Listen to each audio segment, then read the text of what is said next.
Good morning and welcome to Mahinda Rajapaksa International Cricket Stadium here in Hambantota for the second one-day international between the West Indies cricket team and the West Indies women's cricket team and the Sri Lanka women's cricket team. Well, the weather forecast for today looks pretty good.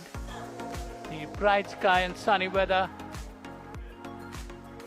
Here you see this is coming live from Mahinda Rajapaksa International Cricket Stadium in Hambantota. West Indies women's versus Sri Lanka, the second one-day international. We can remember the first one-day international. Sri Lanka won the game by 6 wickets.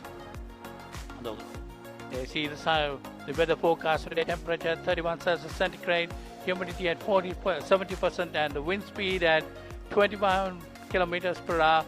It will be very interesting to see what the toss would be and what the captains are going to do. You see the ground pictures taken from the drone camera.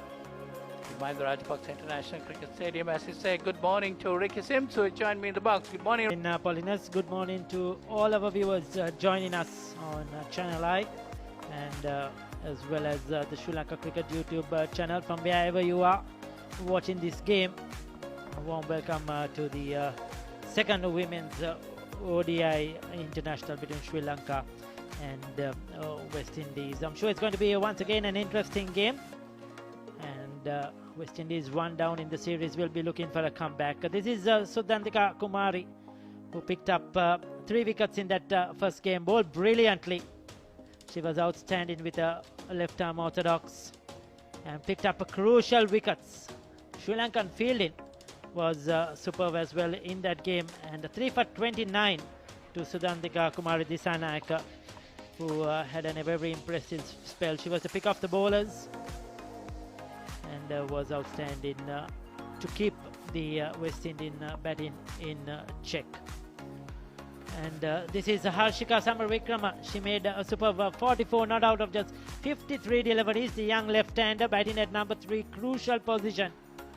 And once Chamari Atapattu was dismissed, she came on, took on the bowlers and played some very good cricket. She has been very consistent for Sri Lanka lately in T20s as well as ODI cricket.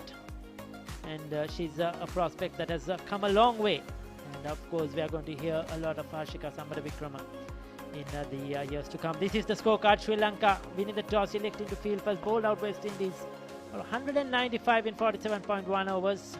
Skipper Matthews made a good 38. Stephanie Taylor 33. She was unfortunately run out. Campbell 27.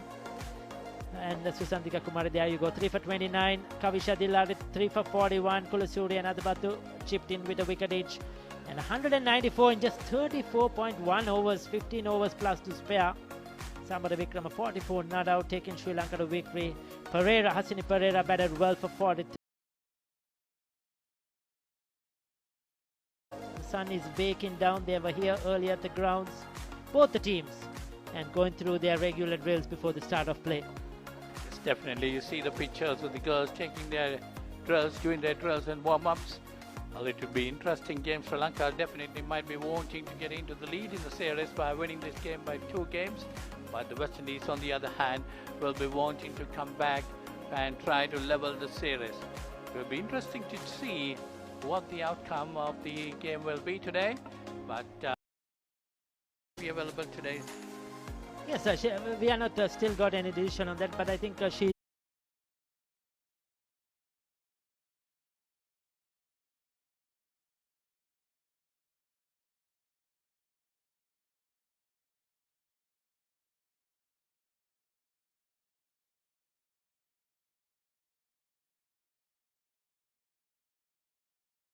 we'll take a look at what's on offer on the surface for today. Kosala Suresh Chandra is down there in the center. Hello and welcome. It's bright and sunny, and the sun is bathing here at the Suryavarma International Cricket Stadium. And if you take a look at the sky, it is a picture-perfect blue sky. And looking at the surroundings of the playing areas, as usual, it's lush green outfield with 65 yards equal to all parts of the ground. Well, this is a surface that was used in the previous game. It's been covered for over 2 days, but still it looks a very hard, rock-solid surface. If you take a look at down here, it looks very hard. Well, if I'm a right-hand batter and I'm batting in this position, you see this area, there are no threats, there's no demons, so it looks a good hard surface, and it still feels that there is a lot of runs in this surface. So winning captain might feel runs on the board might be the way to go about, but taking to the fact that it's the same pitch, they might have second thoughts whether they want to bowl first. But looking at the surface and looking at the surroundings, I would say that we're looking at a par score of about 180. So there you go, Kosala down there with the pitch report. It's the same surface that was used the other day. It was a good batting surface. Of course, the sun baking down, it will dry up. It will be interesting to see what the captains go by. Sri Lanka the other day, understandably, it was the first game of the series, won the toss, elected to field first. We are not sure what will happen today, what way the toss will go, and what the captains will decide. So Kosala was down there with the two captains as well for the toss. It's toss time, and I have with me the two captains, the captain of the Sri Lanka women's team, Chamari Athapattu, and the captain of the West Indian women's team, Sherman Campbell, and with our always smiling match referee, Vanessa De Silva. Chamari has the coin in hand, and she will toss the coin. Heads is the call. Heads it is. Sherman, you won the toss. What do you want to do, and why? We're going to have a bat today. The wicket seems like it's a pretty good wicket, and get some runs on the board, and will be a good score for us. So go and defend. You're missing your captain today. How will it affect the team status? It's 15 of us, everybody will have opportunities. So there's opportunity to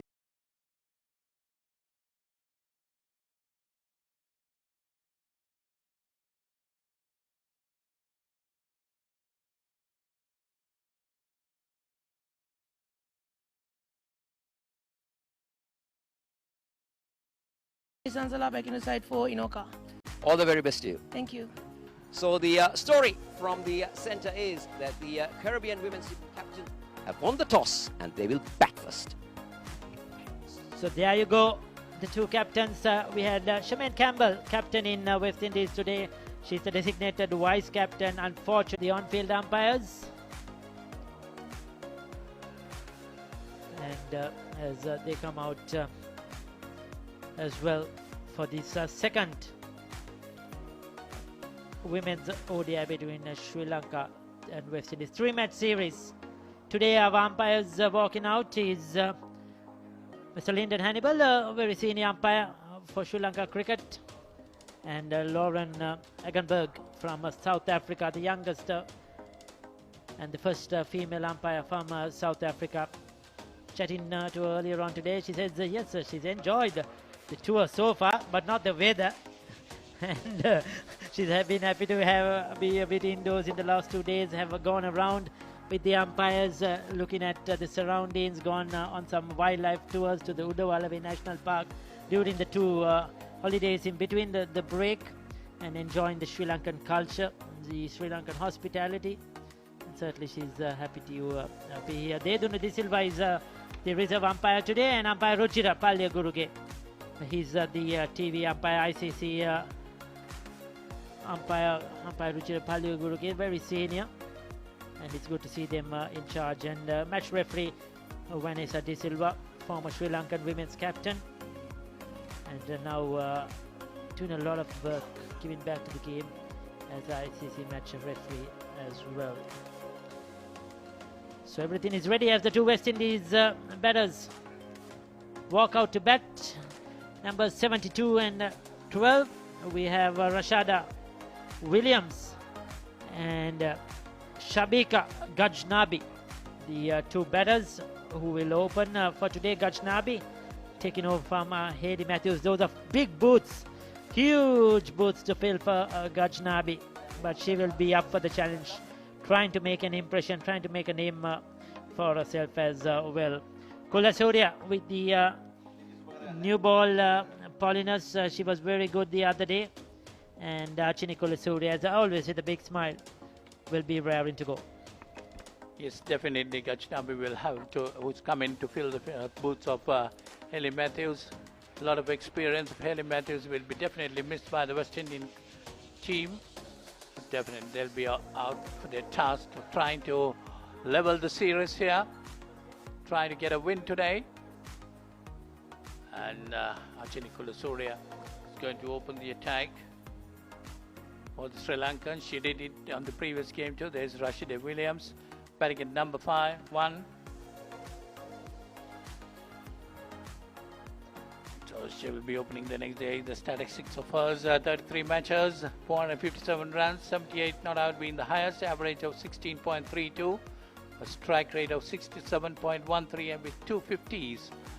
So that's Rashida Williams, and she has Shabika Gajnabi as a partner.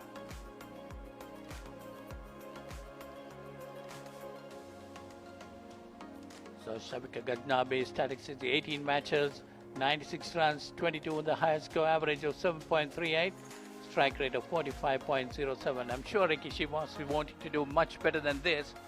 She's coming into the team in the place of Hayley Matthews, their captain, with more than 2,000 runs to her credit.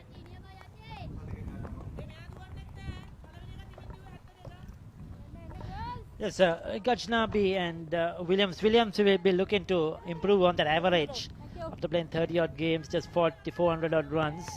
It's a good decent strike rate, but she'll be looking to be more consistent, I'm sure. And Gajnabi on the other hand will be looking for this opportunity. Achini Kulasurya, 23 games, has picked up 10 wickets. Good economy rate, 5.11, for 81 her best. Oh, probably pitching outside that leg stump. But that kept a touch low, I felt. Gajnabi is quite tall. That didn't really come up as expected. Hitting on a knee roll, going down the leg side as well. She'll be looking to target the stumps. Doesn't have a lot of pace. Wicket to wicket bowler. Yes, definitely that was going down. That one moved a bit. Achini Kulasurya taking it away from the batsman. Batter. That was the sort of delivery she got Williams out in the first game. That pitched, moved, and Williams got an outside edge. This time, Gajnabi was nowhere near that one. It was too good for her. Beautiful outswing and delivery. Not much of footwork, just playing from the crease. Tentative. Kulasurya definitely trying to take it away from the batter. There is a slip in place. That's another good delivery. Another pitch of a delivery. Beautiful bowling. She's getting that outswinger to go away with the new ball. Now that is her game generally. She's very good with the new ball. You'll see a bowl in the power play overs. Can get a bit of swing when the conditions really help her. Very good against the right-handers. She generally picks up an early wicket for Sri Lanka. Achini Kulasurya. Another good delivery, but played defensively by Gajnabi. So that's the one more delivery to go in the first over. Just one run on the board for the West Indies up to now. Gajnabi yet to open an account. So West Indies won the toss and decided to bat first in the second one-day international between the Sri Lanka women's cricket team and the West Indies team. And again, the next delivery pushed on the offside. That's the end of that over. One run on the board for no loss. West Indies one for no loss.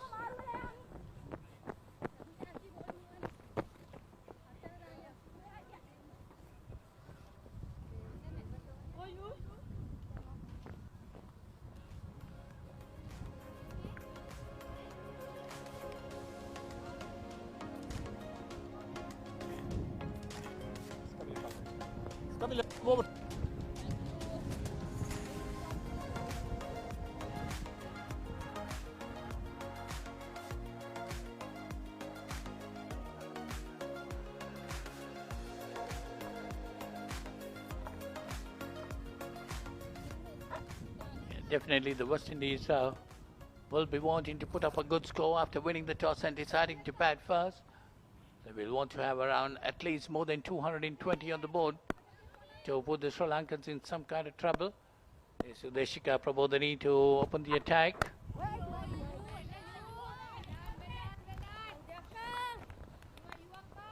Bowling left arm over the wicket.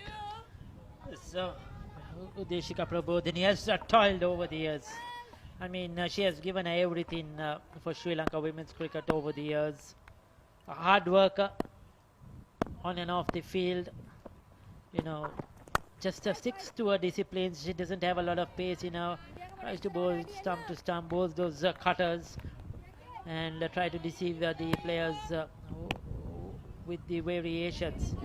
But she's one of those cricketers that works hard and has done so much over the years for Sri Lanka. Well, that's another good delivery, pitch right up to the bat, driven firmly but straight to the extra cover fielder. 3 dot deliveries for Udeshika Prabodhani. West Indies definitely might be wanting to get on to a good start to put a lot of pressure on the Sri Lankan bowlers. Once again, well pitched up again. Forward defense, Rashida Williams. West Indies still 1 run on the board. But in the second over, West Indies winning the toss and deciding to bat first.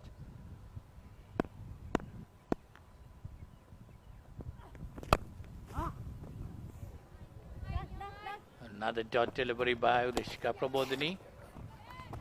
1 more delivery remaining in the second over. 5 dot deliveries.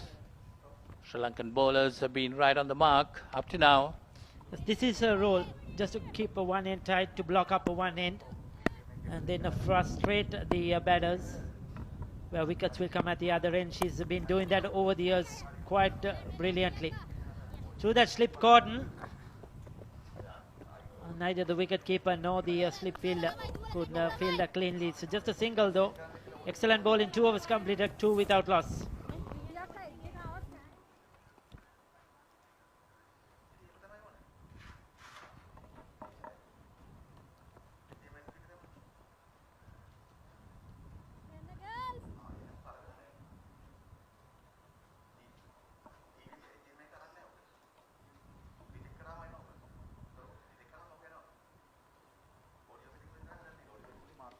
So 2 overs gone, West Indies 2 for no loss. Rashida Williams getting both those runs. So it's Achini Kulasure to continue. She's bowling from the press box end.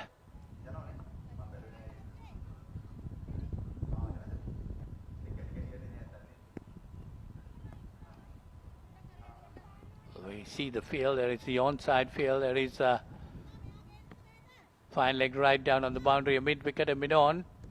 The offside, there is 2 slips. There is a third man, a cover point, an extra cover and a mid-off. There is a change on the field. See the mid-wicket taken on and another extra cover being put in. Kulasure definitely going to bowl the attack, the off stump, taking it away from the batter.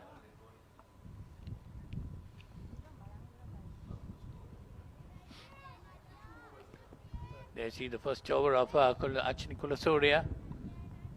Down the leg side that time. From here onwards, she was beating the bat outside the off stump, nearly taking the edge. Really good bowling right on the spot. And this goes live that time. Driven firmly straight to mid-on.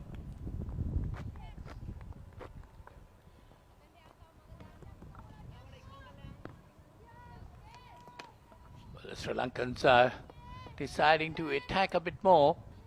They brought in an additional slip.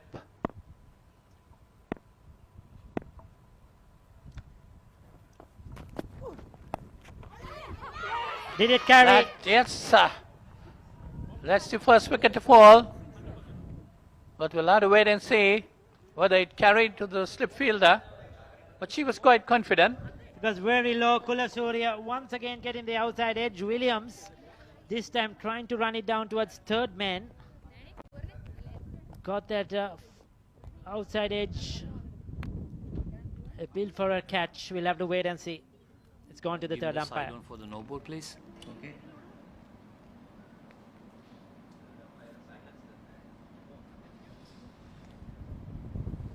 It's a no ball. Yeah, fair delivery. Give me the catch, Tushan, please. Make it clear. I want to make it order clear.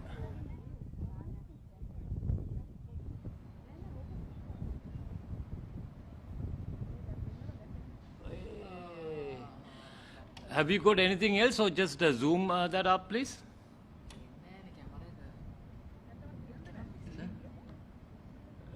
Yeah. Okay. Give me this angle. Yes.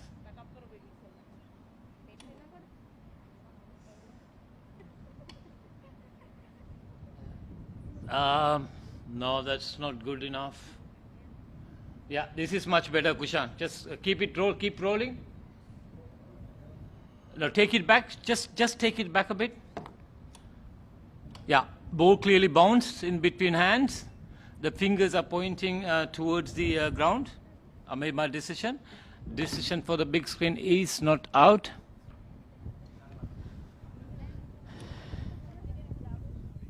So there you go, given as a not out. And I think umpire Ruchirapalli Guruge got it spot on there that time. There was no really clear passageway to give that as out.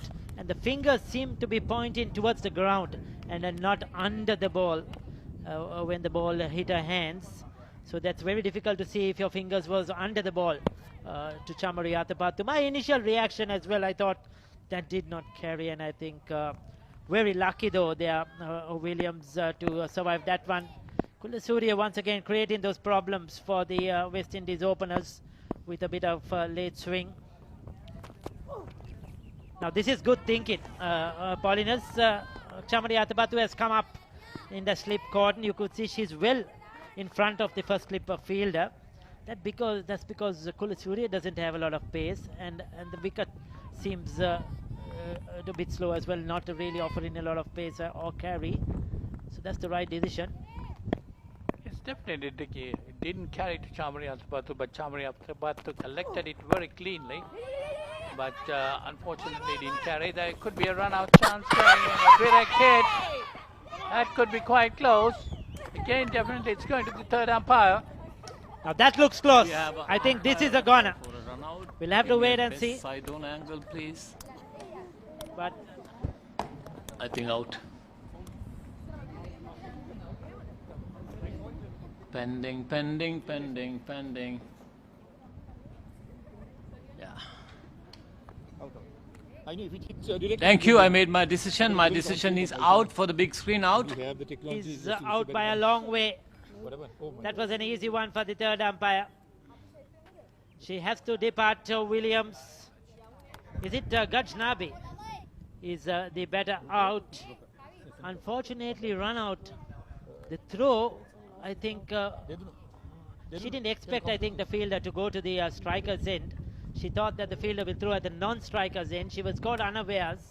The lack of awareness probably cost her. Was she slow between the wickets? We'll have to wait and see once again in the replays. But this is an early wicket, an important one for Sri Lanka. It's definitely Ricky. I think I agree with you. She didn't expect that ball to come to the wicket-keeper's end. She was taking it easy. Well, unfortunately, falling short of ground. She will run out without scoring. So West Indies have lost their first wicket at 2. We'll take a look at that one. Paulinus just played soft hands. You could see the throw. Well, what I feel is that the fielder threw at the non-striker's end, but it went and hit the striker's stumps. I think that was what the fielder was intended to do. So it's a lucky breakthrough, but direct hits make a huge difference. And Gajnabi was out of her crease, well out of her crease, and the West Indies, 2 on the board, have lost their first wicket. But I think the captain, Campbell, who has walked in. I think, Ricky, she started off late also. She never expected that that Williams will try to get a single there. So there's Shaman Campbell coming in at number 3. She's the captain for today.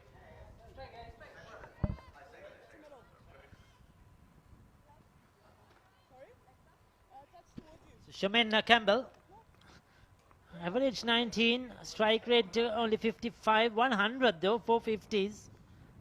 Another player that will be looking to step up on those numbers, especially average and strike rate in this format. But senior player. Confidently played. Kulasuri on the mark once again. Gajnabi was so unlucky. The fielder there threw at the non-strikers end going for the run out. But it hit the strikers in the stumps and Gajnabi was caught wandering.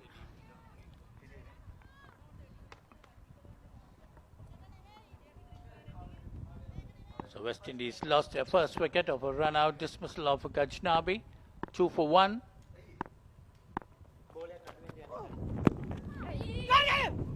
And worked their way off of hips towards the square leg area, and they managed to get a single. So that's Campbell is off the mark. So that's the end of that over. 3 overs gone. West Indies 3 for 1.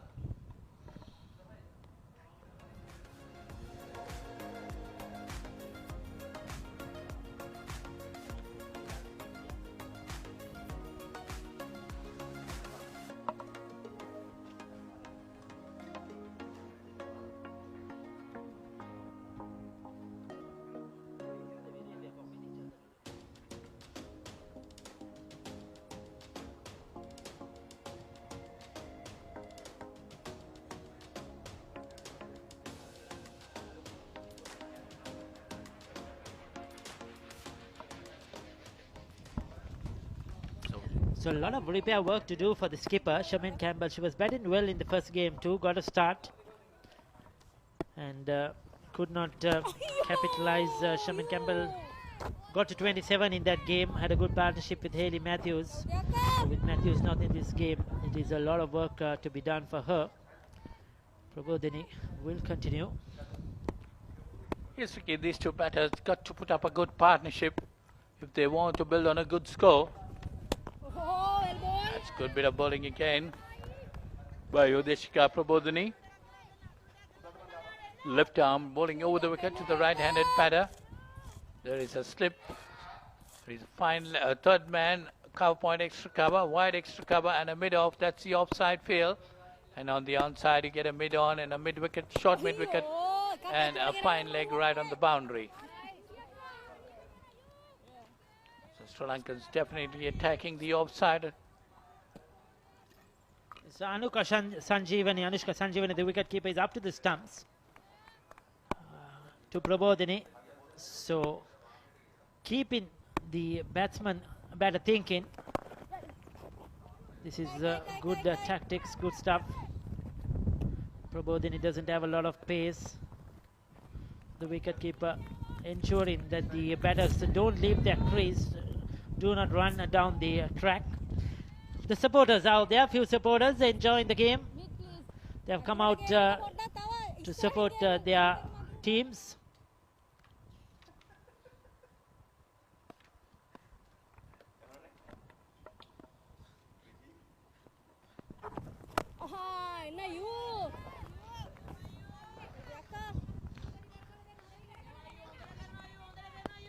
So West Indies 4 for 1 after winning the toss and deciding to bat first. There I see the West Indian dugout. They must be definitely wanting to do well in this game. Try to level the series. That's again pushed on the offside, and Williams definitely calling for a single with Campbell. So that's the end of that over. 4 overs gone. It's 4 for 1.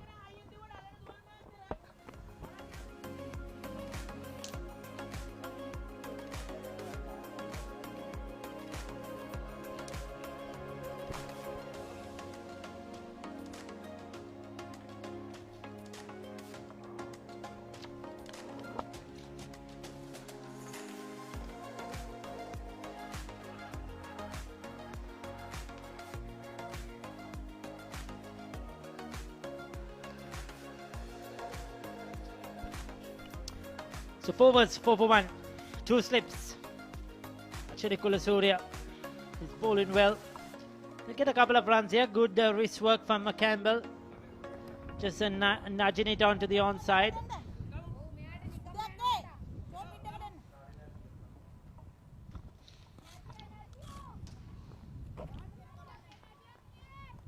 West Indies need to work the gaps, Paulinus.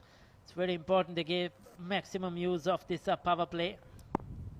It's quite a quick outfield here in Hambantota, but Sri Lankan bowlers haven't given any freebies. You know, they're not given anything away. The length they are bowled has been immaculate. Both Prabodhini and Kulasurya. Nothing overpitched for the West Indies batters to drive. Nothing short to cut and pull. Just short of a length. Bowled in the correct channels and have kept the batters in check. Yes, the bowlers are really bowling to the field given to them. So reads 2 slips here. Prabodhini trying to take it away from the batter. Outside you have a cover point, an extra cover, wide extra cover and a mid-off. And a third man right down on the boundary. So you feel that the surface is a touch slower than what we had the other day as well, because it's well dried out, baking sun here, and probably shot making won't be as easy. The ball coming onto the bat is not as easy as it was in the first game. So I think there's going to be a lot of ones and twos hitting the gaps, running hard. See, they haven't been able to get their timing right so far. It's definitely tricky. It's a bit slower than the first game, but batting will not be that easy in the second innings.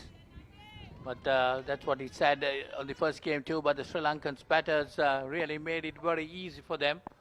They got up to the target in 34 overs, 34.1 overs. Once again, another good delivery by Prabodhini, Kulasurya this time outside the off stump. The ball is not really carrying to the wicket keeper. There's been quite a few that have dropped short of the wicket keeper. So the slip cordon has to be well aware of that one. The surface doesn't have that carry it had in the first game. Final delivery of the 5th over. Oh, that's beautifully bowled. A bit quicker from Kulasurya. Loose shot by Campbell. 5 overs completed. 6 for 1.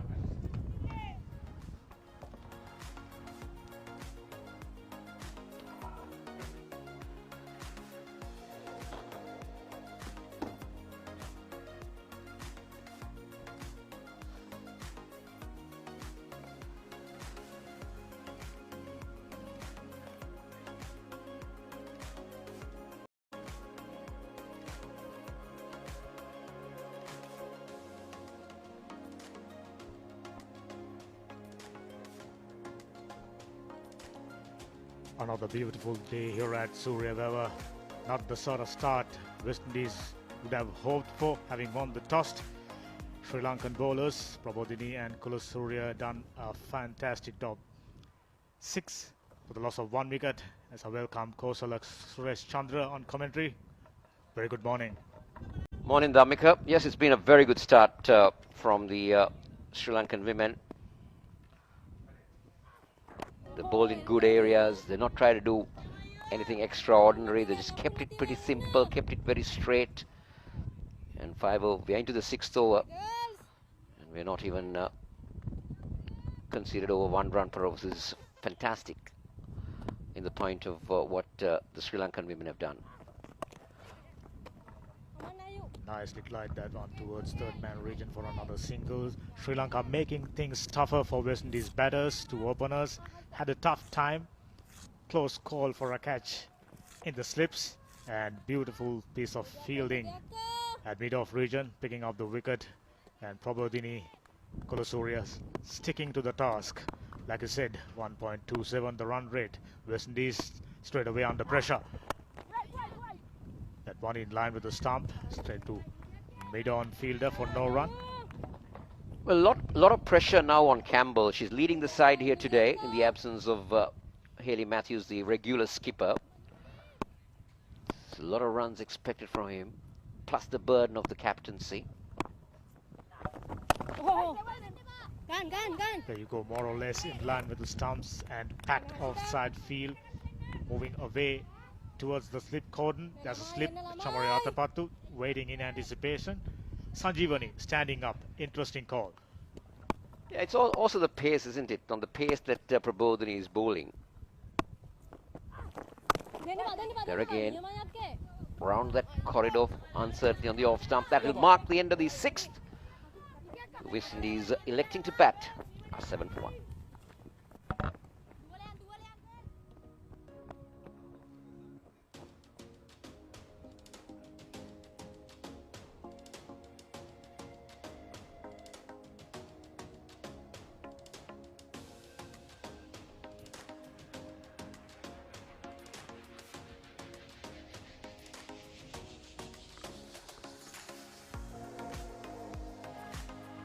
This is the scorecard so far. Williams not out on 3, taken her 15 deliveries. Campbell not out on 4, 16 deliveries. Patience, name of the game at the stage for West Indies. Achani Kulasurya back in action. Bowled beautifully the other day. The first one day. Rashida Williams haven't had much. And she'll be definitely hoping to make a bigger contribution in this all-important game, must-win game for West Indies too. Outside edge, slashed away for a boundary. Diving slip fielder, not even close. 4 more runs, first of the day for West Indies. Well, they'll take it.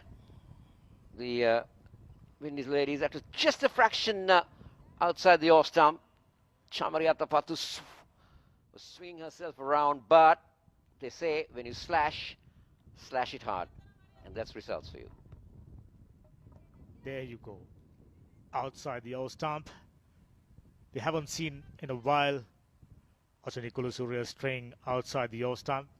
First opportunity, Williams taking advantage of. This one once again on that nagging length, Kosala. As you mentioned, outside the off stump, short of a good length. Not too much pace to work off Kulasurya. This is what you call smart bowling. Namik, I wonder whether you notice, if you look at the field that Kulasurya is currently bowling, it's a 7-2 field. You got 7 men on the offside, including 2 slips. So it's just an indication that Kulasurya just cannot afford to bowl on a middle stump line. She has to be on 4th stump line or just outside the off stump to make sure that she bowls according to the field. Because if you see the 2 men on the on-side, it's a mid-on and a mid-wicket. So the intention from Kulasurya is to take it away from the right-hander. You said it right, Kausala. That's the tactic. That's the strategy. Another dot delivery. Sri Lanka very busy in the field. That has been the strategy. That has been the tactic Kulasurya adopted in the first game as well. She getting that beautiful outswinger, pitching in line with the stump or a foot outside the off stump. Anyway, moving away from the right-hander, working really well. So far conceding just 8 runs. Another one beautifully bowled in line with the stumps. Williams had very little opportunity to free her arms. 7 done, 11 for 1.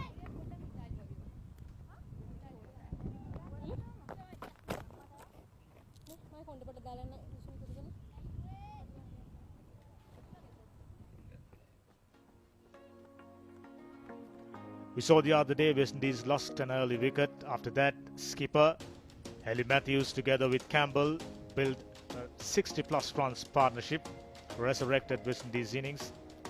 2 batters out there in the middle, Williams and Campbell looking for something similar, if not better.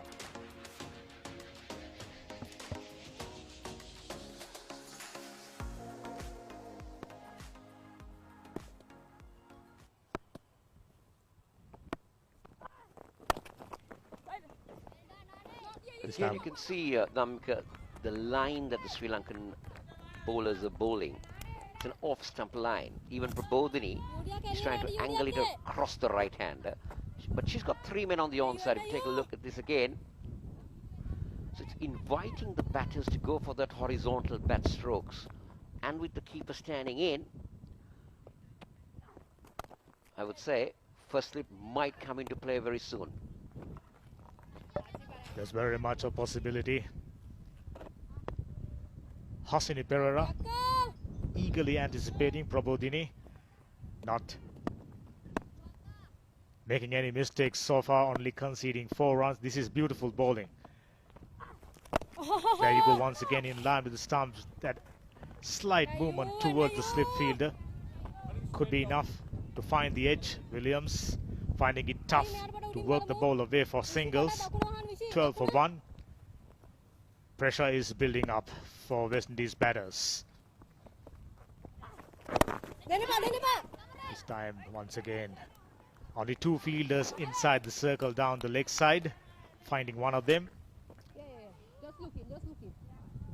Prior to the game, we've spoken enough about the importance of this game. Sri Lanka looking to wrap things up, wrap up the series, and valuable ICC Championship points. Straight to the bowler. Well done. Another dot ball. I think Kosala, not having Hayley Matthews, they are prolific all-rounder. Big blow for West Indies. Yeah, it is a big loss because she's been a veteran. If you look at how West Indian women cricket has gone about, she's been playing for such a long time, loads of experience, not only playing in the Caribbean, but playing all around the world in various formats, various franchises. There you go. I like the way the Sri Lankan bowlers have gone about so far. Off stump line, try and hit through that packed offside field. End of the over, it's 12 for 1.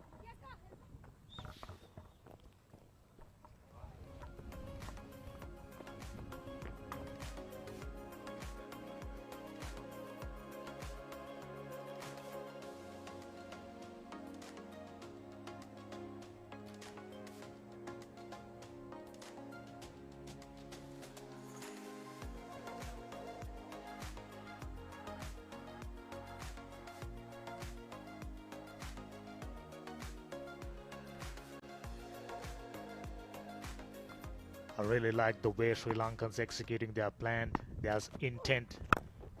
There you go. Enough is enough, says Charmaine Campbell. Goes over mid-wicket region for the second boundary of the day. Campbell was bobbed down for a while. This time slightly leg stompish and take the opportunity. Gone above the infield. Much needed boundary, a pressure reliever. Much of a premeditated shot, I would say, from Campbell.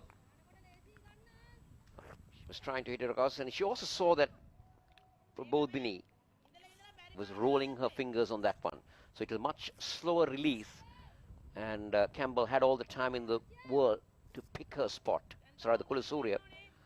So good awareness from Campbell. Campbell, who got very compact techniques. This time clean bowled. What a comeback, what a delivery. Stumps are rattled. Campbell works back. West Indies under huge pressure. Just 16 runs on the board. Skipper walks back. Kulasurya strikes. Sri Lanka right on top.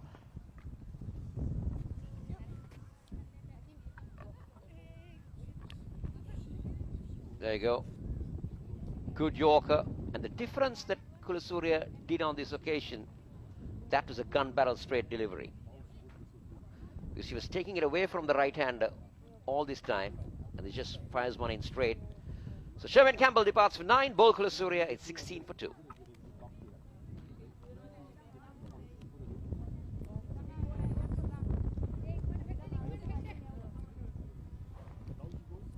Very experienced Stephanie Taylor comes in at 4 with a huge responsibility well on her shoulders. This is the time for experienced Stephanie Campbell to shine. During the other day, in the first one-dayer, played well. Taylor. Stephanie Taylor. I beg your pardon. Very experienced campaigner, of course. Taylor is a common name in the Caribbean island, isn't it? There you go. That's how Stephanie Taylor has gone about. Loads of experience. Over 5,000 runs. Strike rate is decent. But at 700s and 41.5 centuries. That's what these women would like her to uplift. There's no doubt. In the absence of the skipper Hayley Matthews, that's the previous boundary.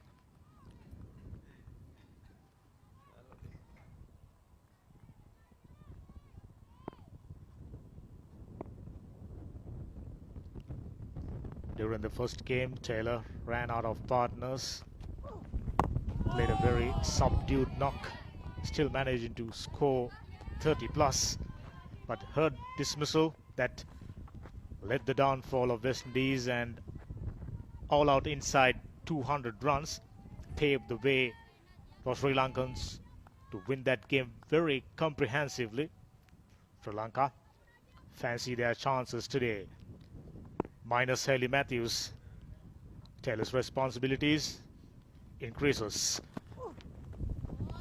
There you go, smart batting, lets it go.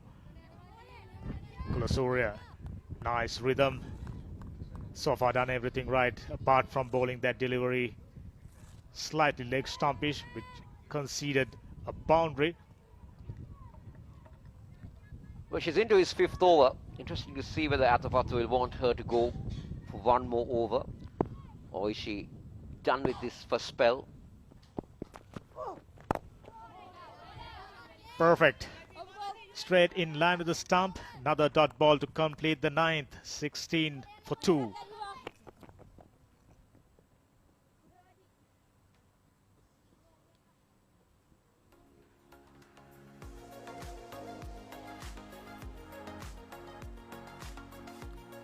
I think we should have another look at the wickets have fallen. This is the last wicket. Clean bowled. Almost a Yorker length, that gun barrel straight line. Working well for Gunaratne. Early wickets always matters. Confidence obviously high now.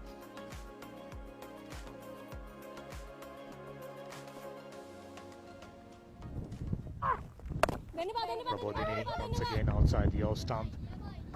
Backward point fielder has been very, very busy. Sri Lanka overall done a fantastic job in the field in the previous game, and today they look even more sharp.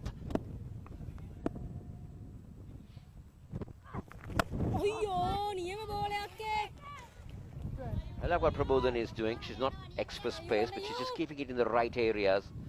Doesn't have a long run up, just comes in very quickly. And that's also given the opportunity for Sri Lanka to be on par with the over rate. We are into the 10th over with just 35 minutes of play. Excellent, I would say. You often see teams struggle to get their overs in time in international cricket far too often these days. So much of planning, so much of field settings, disturbances in between.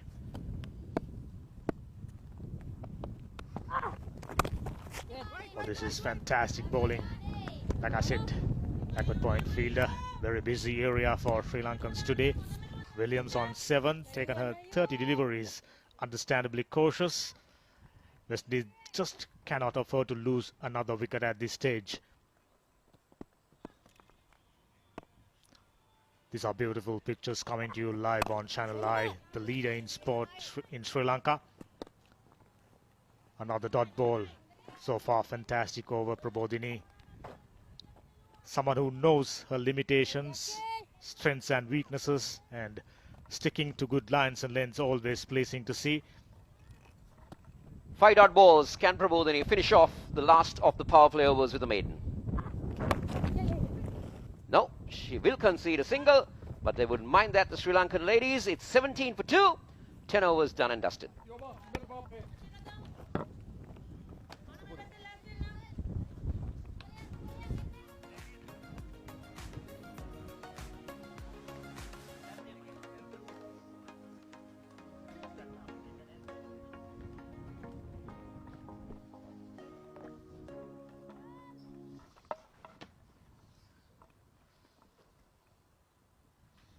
Welcome back to Surya. It's been a brilliant first power play for Sri Lanka. 17 for 2 after 10 overs, courtesy of some brilliant bowling by the opening pair. Bowled brilliantly in tandem.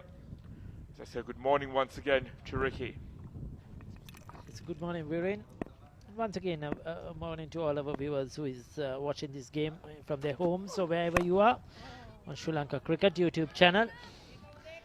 Yes, it's been Sri Lanka all the way in this first 10 overs, 17 for 2. West Indies, remember, won the toss and elected to bat first, and this is what they would have not wanted. They need to spring up a partnership. Williams has faced 33 deliveries, done all the hard work. She needs to bat long now. Kulasurya, she's been superb once again, been outstanding with the ball, created the pressure. Prabodhini at the other end has partnered Kulasurya really well, left and right hand combination, and they have been outstanding. A lot depends on Stephanie Taylor, isn't it, Biren? Yes, Ricky. The stalwart of West Indian cricket, a legend in the women's game and in the game overall. Stephanie Taylor, Charmari Atapattu, the same level in the upper echelons of international cricket. And it's quite interesting to see the change in approach here. We're using the same strip that we used in the first game. There seems to be some slight deterioration, and swing and a miss. Frustration kicking in for Williams. Kulasurya has been on the mark throughout this opening spell, this extended opening spell. And Kosala during the pitch report was spot on in my opinion. 170-180 would be a very, very competitive total. Yes, and what is good about Kulasurya in this spell has been her variation of pace. You could see that last delivery was much quicker than the previous ones. More effort, and you could see that where the keeper gathered the ball, that carried well. Most of the deliveries have kept really low, not carried to the wicket keeper, but that last one, she saw the batter coming down the track, bowled it with extra pace and extra bounce, and her variations have been outstanding. It has not been easy for the batters to really measure her up and go after her. So losing all her experience of women's cricket. Oh, that was a good shot. One of the good shots we have seen today, but straight at the stumps at the non-strikers, and she knows that Williams. She timed that sweetly. That was 4 all the way, but the stumps, middle stump in the way. Oh, she knows it. Shake of her head. She knows that she was waiting for that, and unfortunate for West Indies and Williams. 11 overs completed, 17 for 2.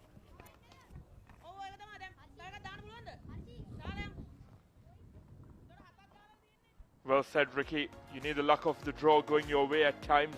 There was a shot of the day, immaculately timed. Crisp stroke down the ground, but unfortunately got a ricochet off the stumps at the non-strikers end. It's been a very slow start, and they've been pegged back by 2 crucial breakthroughs. A run out, a direct hit, and a brilliant Yorker by Kulasurya to dismiss the captain, Shemaine Campbell, as Sugandhika Dasanayake comes into the attack. Quite experienced in this format, 33 games with 28 wickets, but best figures of 7 for 68. So there have been very few good shots today. There's been a hard toil for the West Indies batters, and that is mainly because of the length the Sri Lankan bowlers have bowled. They're hardly given anything full to drive through the line, and nothing short at all. We haven't seen really anything short to play the cut and the pull. So the lines and the lengths have been immaculate. They used the surface really well, studied the surface, and bowled brilliantly. So spin for the first time today, Sugandhika Dasanayake. She's well known as Sugandhika Kumari over the years, but she wants her name, Dasanayake. That's her surname, isn't it? And she wants that to be prominent out there, Sugandhika Dasanayake. And her wishes, of course, have been granted. So, yes, she bowled brilliantly, picked up 3 for 29 the other day, was outstanding as a left-arm spinner. She's gradually taken that role from Inoka Ranavira. Inoka Ranavira has done it for so many years. She's been outstanding figure, and she's up there in the rankings in T20 cricket as well, Inoka Ranavira.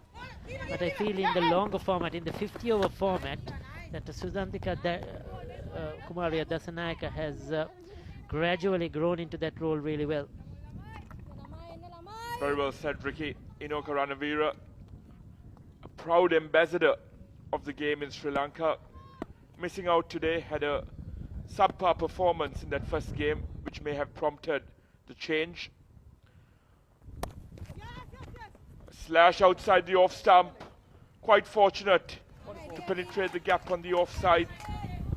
Another much needed boundary for the West Indies as Williams moves to 12. Yes, a welcome boundary for West Indies. That was the width that was given. You see, the two fast bowlers or the medium pacers have both stump to stump. But here the left-arm orthodox spinner just giving a slight bit of width to Williams to capitalize, quick to pick up the length. It was a good shot. But that is where you need to be bowling on a consistent basis. You know, make the batters come down the track. Let them do the hard work. On this surface, it's not going to be easy, so they have to be innovative. Yes, and since we're using the same strip, the cracks may have opened up a tad. There might be a lot more purchase on offer for the spinners, and that one kept low.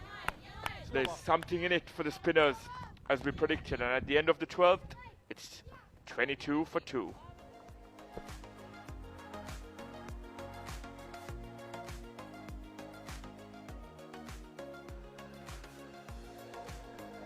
Yes, it's twos all round for the West Indies at the end of the 12th over. Precariously poised at 22 for 2. But this is the crucial pair. If Sri Lanka can see the back of Stefanie Taylor early on, who's the backbone of this West Indies middle order, that'll mean that Sri Lanka would have made huge inroads into the West Indian batting lineup.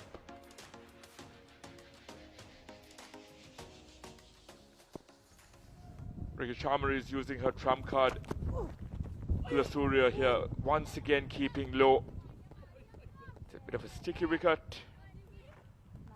Something on offer for both the seamers and spinners. But an attacking move by Sharma to give her an extended marathon first spell.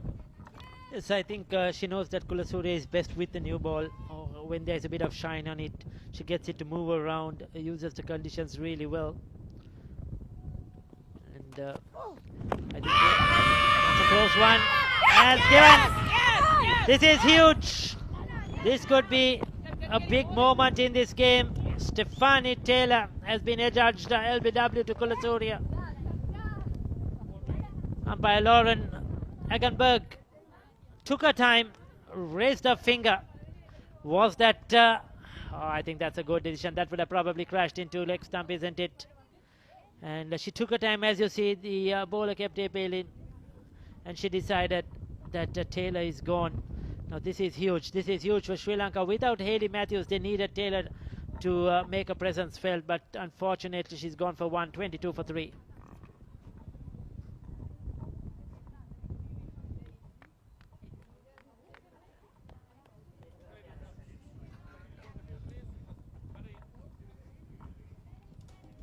We called it, Ricky.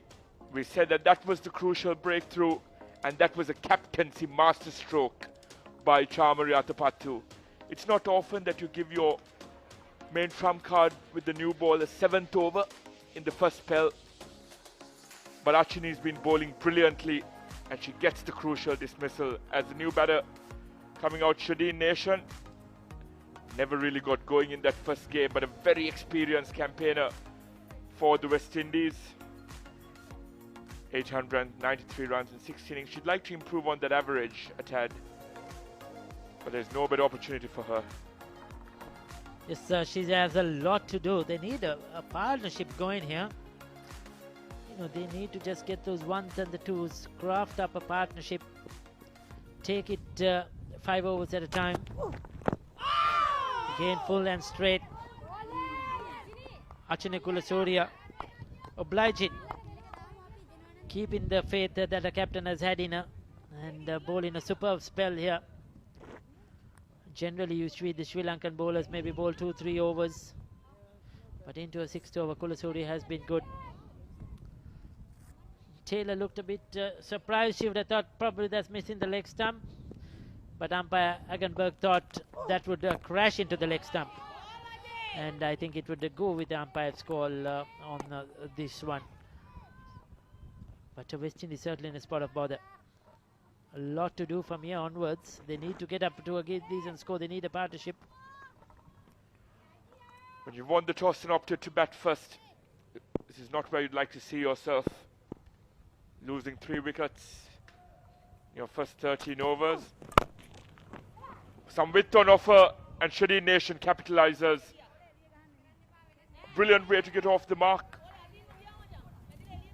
Timed it crisply. And that'll be a confidence booster, not just for Shadi Nation, but for the rest of the West Indies batting lineup. Yes, I think it's the width. Once again, as soon as you offer width to the batters, they have been put away to the boundary. That's enough to free your hands, play through the line. And that's what they'll be looking for. Generally, naturally, all these West Indian players are natural stroke makers. They won't ham back.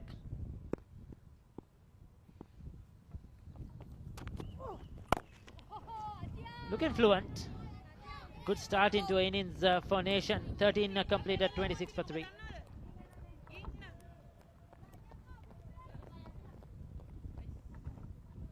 Great seeing support for the local team. Well said, Ricky. She's just faced 4 deliveries, but Shadi Nation has looked the most comfortable out there. The batters thus far were kind of exposed with being very tentative with their foot movement. But Shadi Nation was eager to get on the front foot in each of those 4 deliveries and has timed a couple to perfection. So good signs for Shadi Nation, and she'd hope that Williams now, who has her eye in, can give her some support at the other end. It's important for Williams to not throw this away. Yes, she's been pegged down at one end courtesy of some brilliant bowling, but she needs to realize that Shadi Nation, being an aggressive player, will up the ante when required. So they also have to analyze now that the surface is not easy for batting, and as the day progresses it will get much drier and won't be easy for the Sri Lankans chasing as well. So they will have to probably think what is a good score, revise their score. Maybe, like we mentioned, 150, 160. Might be a fight in total if the West Indies try to target too much and get bowled out for 100, 120. Might be not enough, as they are already 3 wickets down. They look to get to 160 mark, which they will give them something to bowl at. And I'm sure they knew this, that the wicket will dry out, the conditions will be tougher chasing. That's why they won the toss and elected to bat. So they will have probably now see what is a good score that they could defend. And West Indies have a plethora of spinners to back them up on that decision. So yes, a score in the realms of 170, 180, as we said earlier, would be a very, very competitive total. But it's important to break it down into small targets at different phases of the game, as we see the Sri Lankan coaching staff, the think tank of Sri Lankan cricket, of the women's team, led by Ramesh Ratnayaka. So that's Tarin Berra, the pitchers. They are the assistant coach, who does a lot of work with the support staff. And what is good to see is the Sri Lankan women's team playing with a lot of freedom. That is what Ramesh Ratnayak has brought to the table, given them, freedom to express themselves. They're now professional cricketers. Most of them, they have been around for a long time in the system, so they know exactly what they need when it comes to preparation for a game. Beautifully bowled, coming in with the arm. Nation probably thought that will turn, so she was looking to play through the offside, but that just came in with the arm. And she's very lucky that she got some bat on that one, otherwise she would have been clean bowled. Beautifully bowled. End of the over.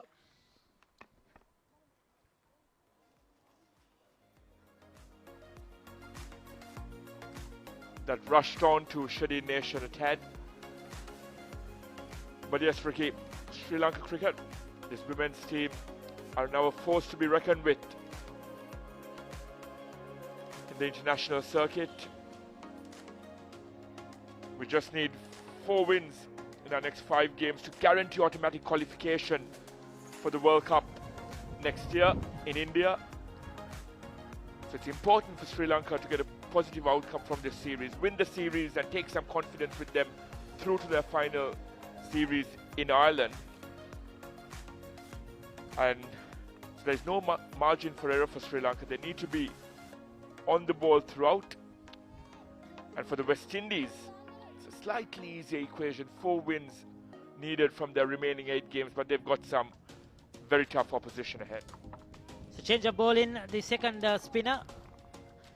Sachini Nisansala into the attack. She's coming to this game in place of Inoka Ranavira. Another good young talent. Has been good for Sri Lanka in the recent past. They have some very good left arm spinners and the backups as well. And then Nisansala has stepped into the shoes of Inoka Ranavira. She'll have to continue that good work. Just keep building on the pressure, piling up that pressure, wait for the batters to make a mistake.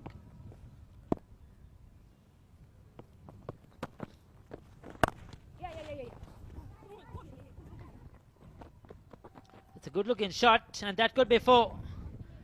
The fielder there came around, thought she got to it, but unfortunately just could not keep that in play. And the ball has trickled over the boundary line. So Williams picking up another boundary. Yes, upping the ante is Williams. She has her eye in now. She's taking the initiative. Width on offer again. A valiant attempt in the deep, but unfortunately to no avail. We see a conveyor belt of left-arm spinners in Sri Lanka now, Ricky. Positive signs for the game. Inoka Ranavira replaced by Sachini Nisansala. A changing of the guard in the team, perhaps. Yes, what is pleasing, of course, is the backup. You know, that is what the women's team hadn't in the past. They didn't have players to step up in case one of the senior players got injured. Oh, that's close. That's close. Probably pitching outside the leg stump. She was walking across her stumps, Williams. Did she get a bit of bat onto that one? But yes, there is enough in the cabinet as backup players, whether it's a left-arm spinner, whether it's opening batsman, batter. So that is what is good at the moment for Sri Lanka cricket. Once again, width on offer, but Sachini gets away with it. And when your bench strength continues to improve, it only bodes well for the side. It's a crucial game for Sri Lanka, an opportunity to clinch the series, and you can trust your youngsters. And it reflects brilliantly on Ramesh Ratnayaka and the rest of the think tank.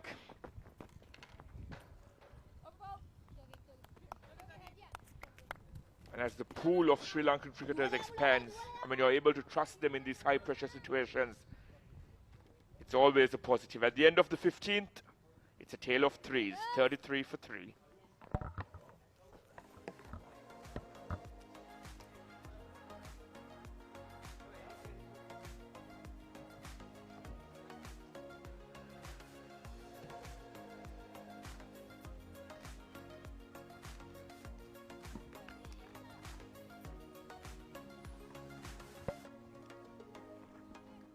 .33 for 3.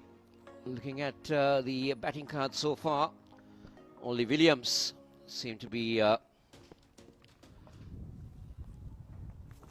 the runs so far.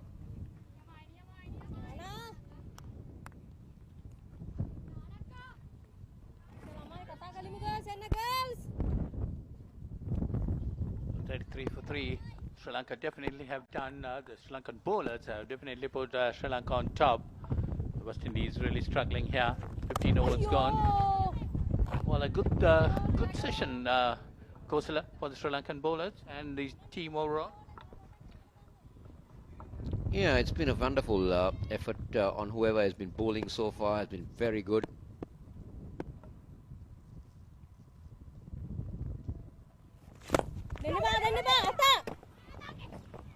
They need a lot of those. Direct hit. Might have been close. West Indies will have to take these risks. Polly, they need to make a move on. Look at that again. Good pickup, good throw. Would have been very close. Would have been very close.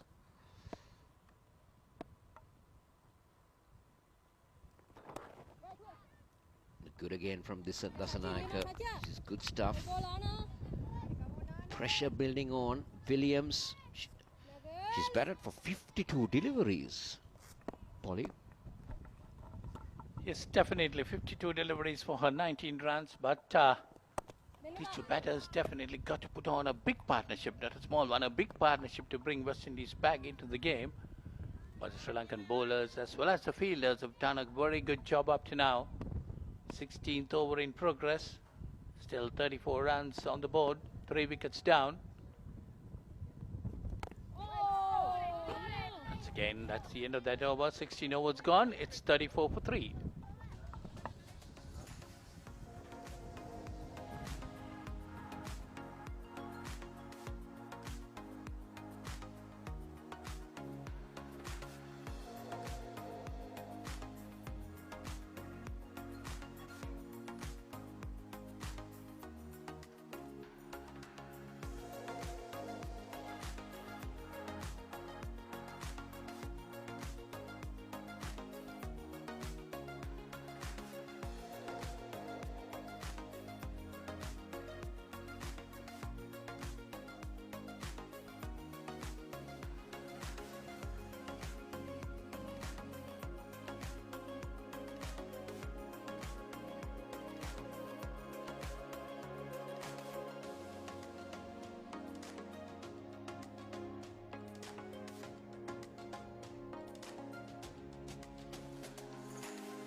Come back, as we come back, you see the Sri Lankan bowling card.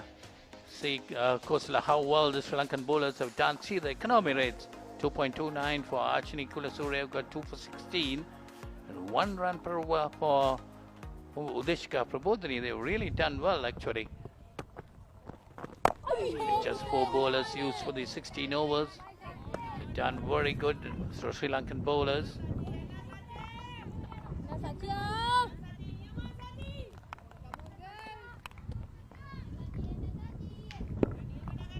All these two batters definitely got to do well to put up a very good partnership if they want to get West Indies back into the game. Another dot delivery. Sachin Isansala just gave 6 runs in her first over, but come back strongly in the second.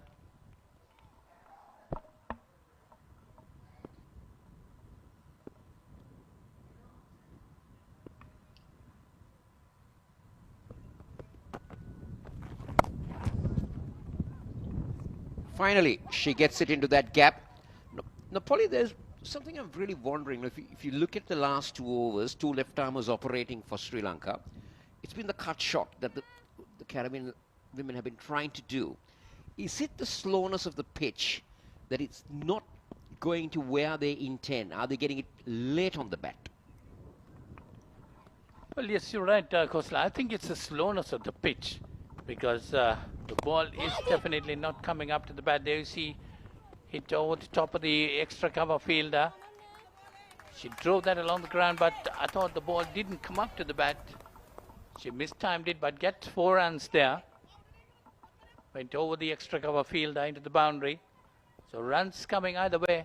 West Indies will be pretty happy with that. It's a welcome boundary for the Windies women.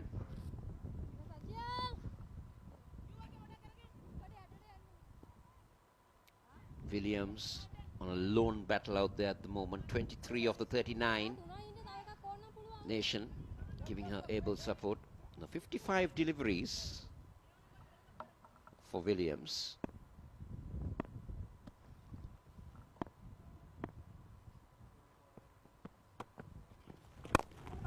Sansara has been the expensive out of the lot that has bowled today. She's gone for almost 6 runs and over in both the overs.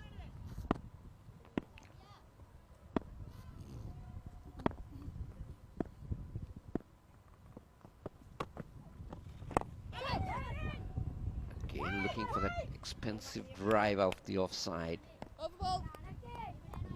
39 for 3, 17 done.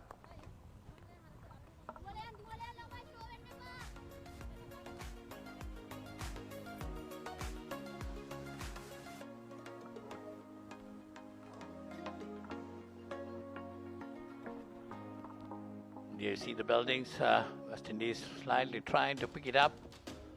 These two batters have put on 17 runs between them. Definitely might be wanting to get much more than that and put on a good partnership. Rashida Williams have been hanging around there for some time. A lot of responsibility on her shoulders.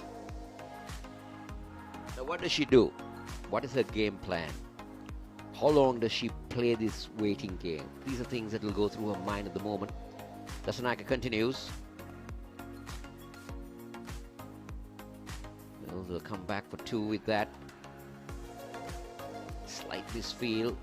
Sri Lankan have fielded pretty well so far.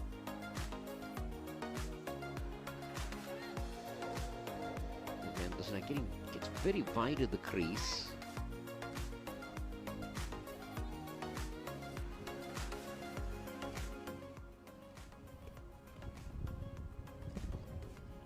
At the moment, they need a partnership, as you quite correctly said. But one thing I've noticed is suddenly Williams and Nation are trying to make a move on Polly. These are these beautiful shots coming to you courtesy of the drone.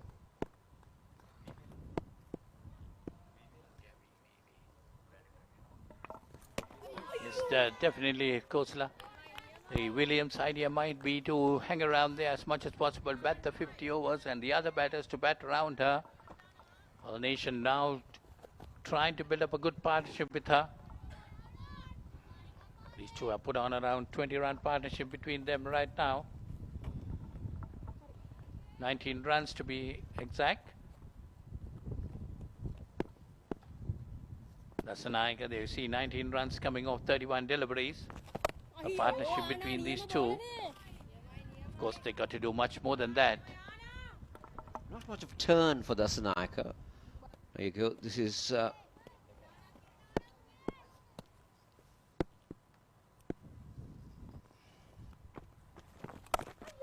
again looking for that cut shot and again finding the field. They've not been able to really pierce the gap. They've tried it so many times, and I still feel that the batter is hitting it too late. It's not really coming on. I thought Khosla, they're trying to hit it too hard rather than placing it, timing it and getting to that gap. They got to get those runs are valuable runs if they can get through. That's again this time beating the bowler. Gets a single. Of course, another direct hit on the non-striker's end. It's taken up to the third umpire. We'll have to wait and see.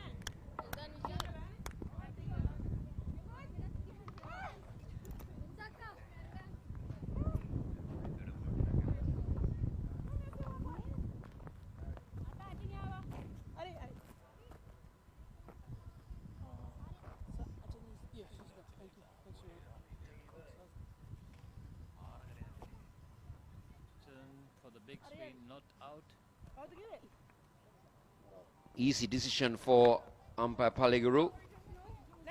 18 overs completed, 42 for 3. This is the beautiful surrounding of this ground. Close vicinity to the Hambantota main city. We have the Mattala airport. We have the harbour. We have a beautiful convention centre.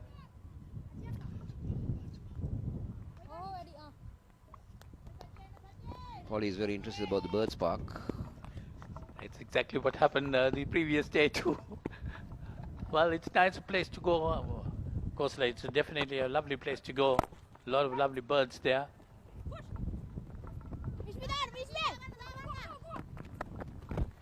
That's again 2 good runs taken. Adding runs to the total. 44 on the board for 3 West Indies. Well, they're batting very sensibly at the moment, these two batters. Trying to push the scoreboard along as well as trying to keep their wickets intact.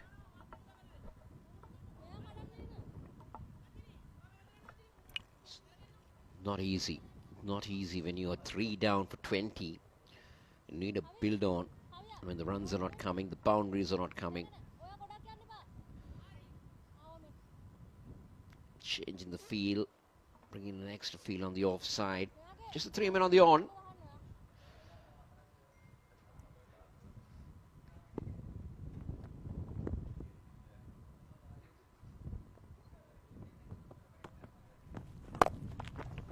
That's nicely played. Just a single. I wouldn't mind that the Windies ladies, women's team. Talking about the Caribbean, it's the highlight of cricket at the moment, Polly, with the men's T20 World Cup happening in the Caribbean island. It's all shifted now to the Caribbean island from USA.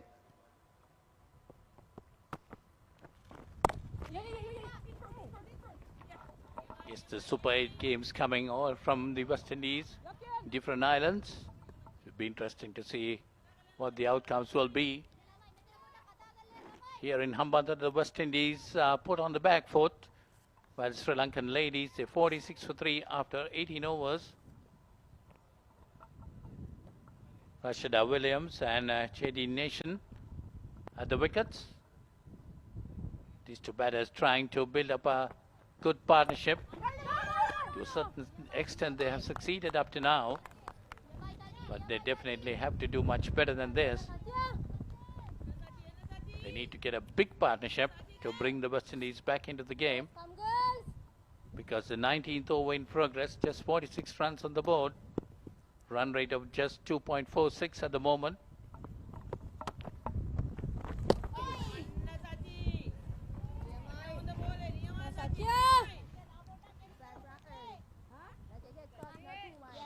There you go. Again, the pace of the track. The batter was into the shot a little too early, I would say. And didn't get the bounce that she was expecting. Few spectators watching the game. balls better. That's a better line. That's a better length from Nissan Salah to mark the end of the 19th. It's 46 for 3.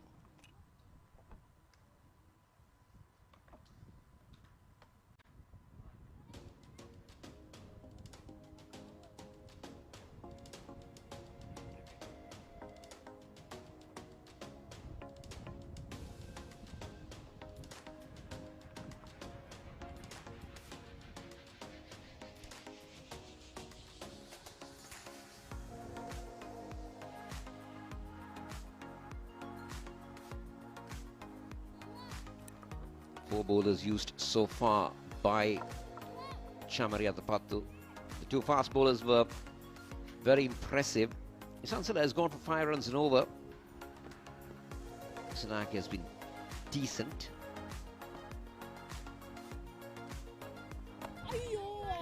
One kept low. Now, these are concerning factors as the game goes on, Polly.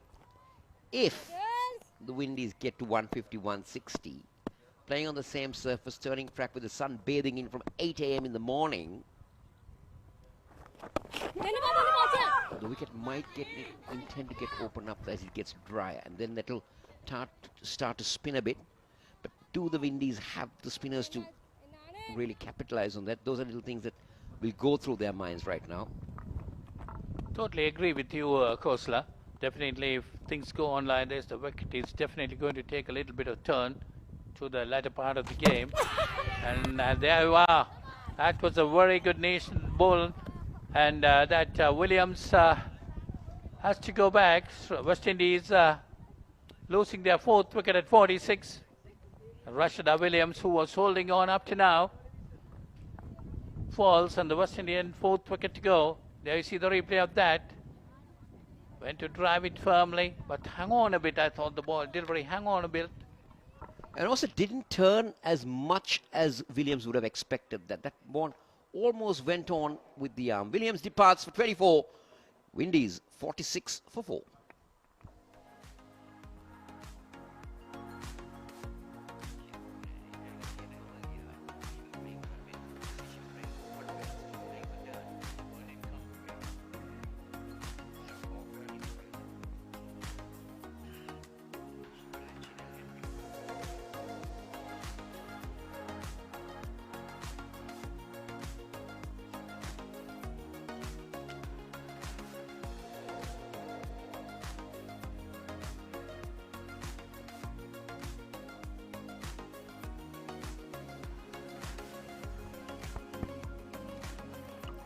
Chinel Henry is the new batter in.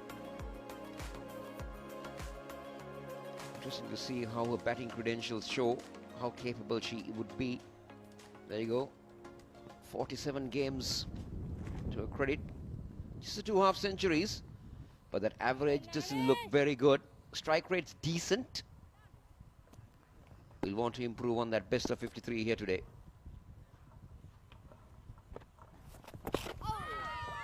You can see that Dasanaki, she's not getting much turn off the surface so far. And that ball, I thought Williams is looking for a little bit of turn. Let's take a look at this again. There you go. She was looking for that turn, and that ball hitting middle and off. So it went on with the arm. The moment you open up that leg, you're expecting turn, Polly. That's what Williams did. Oh, this is good. Inside edge. Just trot around for a single. But I would say the bowler was the victorious on that occasion. Yes, definitely. That was a good delivery by Dasanaika. West Indies in deep trouble at 47 for 4. That took the edge and went down towards the fine leg area. Final delivery to complete the 20th over. Firmly driven this time by Nation, but straight to the fielder.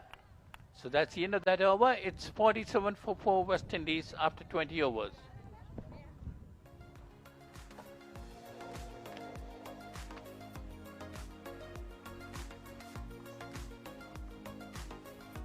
Winning the toss, deciding to bat first. This is not what West Indies would have expected. 47 for 4. Looking down the barrel.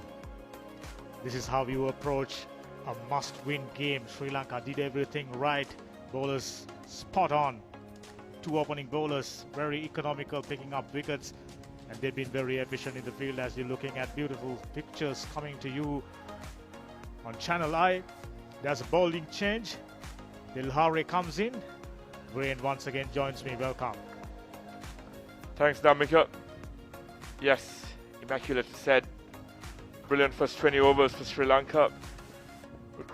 Breakthroughs at crucial junctures of the game. Even that final breakthrough, there was a partnership that was slowly building for the West Indies. Well looped up by Dilhari. Tentatively on the front foot there is Chanel Henry.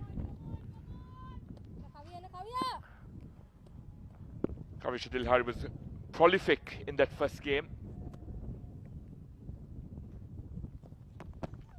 on Saturday, and she looked to follow up here with a brilliant performance as well. Shadi Nation has looked good thus far with the bat.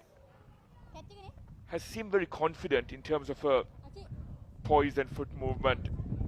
The other batters have been very, very tentative, but she's been very convinced with her shot selection. And it'll be interesting to see what her approach is here. She's a naturally aggressive batter, but she has to go against her grain right now to get West Indies out of this rut, just missing the outside edge of the diameter.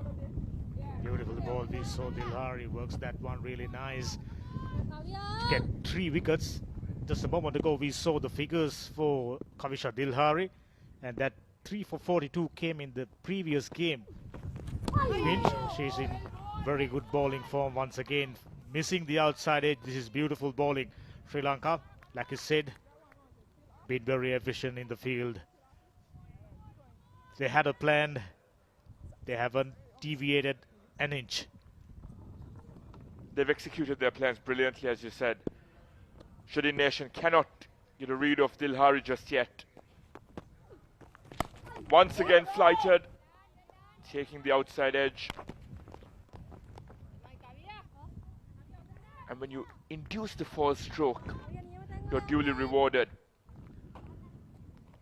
And we spoke about consistency and continuity in terms of executing your plans, hitting the right lines and lengths. And this has been an exhibition of sorts by the Sri Lankan bowling attack.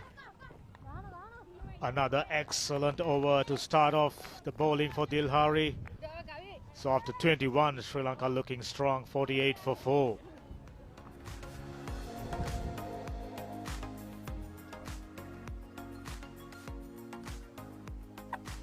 A picturesque Surya Weber Stadium here in Hambantota. Greenery aplenty surrounding the stadium. And we'd encourage you to join us here to cheer Sri Lankan team on as they look for elusive series victory at home against the West Indies. And some crucial Women's Championship points. You said it right, Viren. We've been talking about it off commentary, on commentary, and I'm sure we will be talking about it right throughout the commentary as Henry picks up another boundary, this time shorter than Dasanayake expected. Spat it away for a boundary. Well played. They were waiting for an opportunity like that. Much needed boundary. West Indies, they need to get a move on. Really nicely played. Half tracker after a long time. Sri Lankans very clinical thus far. Sugandhika perhaps striving to get a wicket. She's trying to dart it in with a bit of a sidearm-ish action. That's been a slight variation she's made, and I think it's important for her to stick to what has worked for her in her first 5 overs without trying to be overly greedy, looking for that breakthrough. That's been the mantra of the day for the Sri Lankan bowlers, being very patient and consistent with their plans. So yes, whilst it's important to vary it up a bit in terms of trying to dart it in occasionally, varying your trajectory with the sidearm action. If your conventional approach has worked thus far, there's no need to change it. Absolutely. When your stock delivery working things for you, there's absolute no necessity for opting to go for changes. Just like that, in line with the stump, one might turn, one might come in with the arm. That's your plan of attack.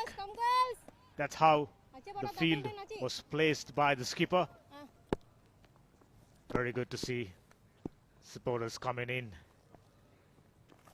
Again off the back foot, straight to the fielder. Sri Lanka, if they manage to continue the same patterns, I'm sure they can put lots of pressure on West Indies. They're already under pressure, we know that. But Nation and Henry, time to break free. Loud shout. Perhaps bat hitting the turf. Another dot ball. Good piece of bowling anyway. Variations are plenty for Dasanayake. Changing her length, keeping Shadeen Nation guessing. Once again well flighted. And at the end of the 22nd, it's 53 for 4. Dasanayake wondering whether that one came straight off the face of the bat, but I think that one hit the turf before reaching the fielder, so no catch. Nation on 12, Henry 7, 53 for 4. Two batters in the middle trying to stitch out a partnership which West Indies in desperate need of. It'll be good to see another angle of that previous delivery. I suspect there was a potential opportunity for a caught and ball. Or was it off the deck? Chanel Henry looking for long off, and that was a brilliant take at long off. Kavisha Dilhari follows up a brilliant opening over, and Lakshmi Silva with a catch of the day at long off. Chanel Henry there looking to up the ante, was bogged down at the start of her innings, but she threw her wicket away. That was not needed. That was not the order of the day for the West Indies. But Nilakshmi Silva, that was an immaculate take at long off. Kavisha Dilhari there, flighting it up once again, inducing the aggressive stroke, running in, and what a take. Absolutely brilliant take by Nilakshmi Silva. Pressure, pressure, pressure, and finally Henry succumbed. Going over the top, bit of a nothing shot, Viren. No real intention. Chanel Henry out for 7. Caught De Silva, ball Dilhari. Sri Lanka tightening the screws. Right on top. Sri Lanka giving themselves a very good chance as Alia Lane comes in at number 7. Good first game, even better today in the field, Sri Lankans. No mistakes so far. Few freebies. Apart from that, Sri Lanka done outstandingly well. 30 matches. Average 13.83. Highest score of 35. I think Alia Lane need way better than this today. Yes, Damika, we've spoken about the resurgence of Sri Lankan cricket. This women's team have been brilliant in the last couple of years. As we see a recap of that last dismissal, Chanel Henry trying to use that flight to her advantage, but Nilakshmi De Silva with an outstanding grab at long off. I spoke about the resurgence of Sri Lankan cricket, and these are the facets of the game that have improved. Immaculate fielding in both games thus far, latching on to any opportunity that's been gifted to them by the West Indies batters. And Sri Lanka well and truly on top, and you can see that in the body language as well. It's a united outfit with a cohesive plan. The captain, the senior players and the youngsters all in sync. And when your fielders support your bowlers like that, that's a coach's dream. Last 1.5 years, they've been playing very consistently well, beating some of the top nations like New Zealand, England and South Africa. And today, they came into this game with a plan. This is a must-win game, and they adopted the plan perfectly well, being very clinical in the field. That last catch was an outstanding one. Catch of the tournament so far, catch of the series.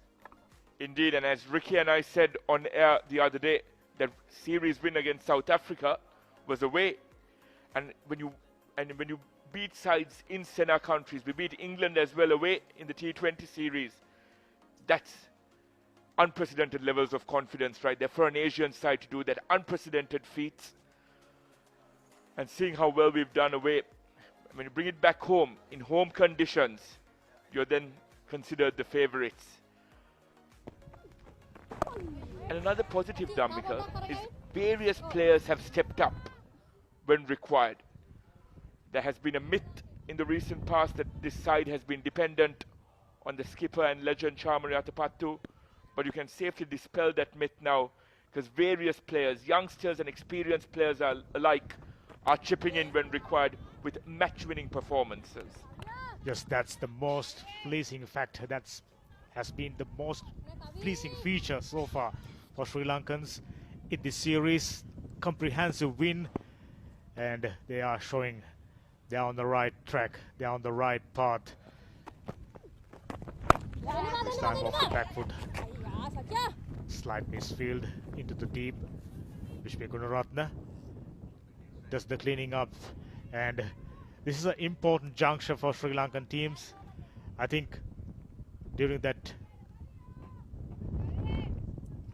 you mentioned Sri Lanka playing well as a team. They clearly enjoying each other's success, contributing to each other's success.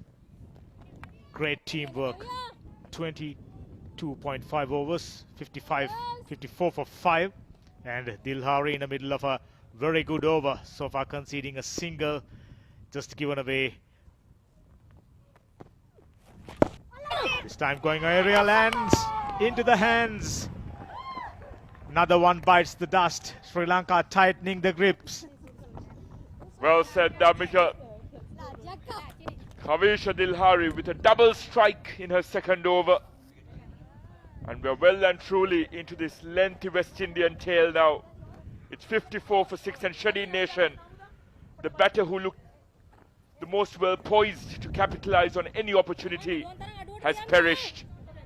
A simple take there.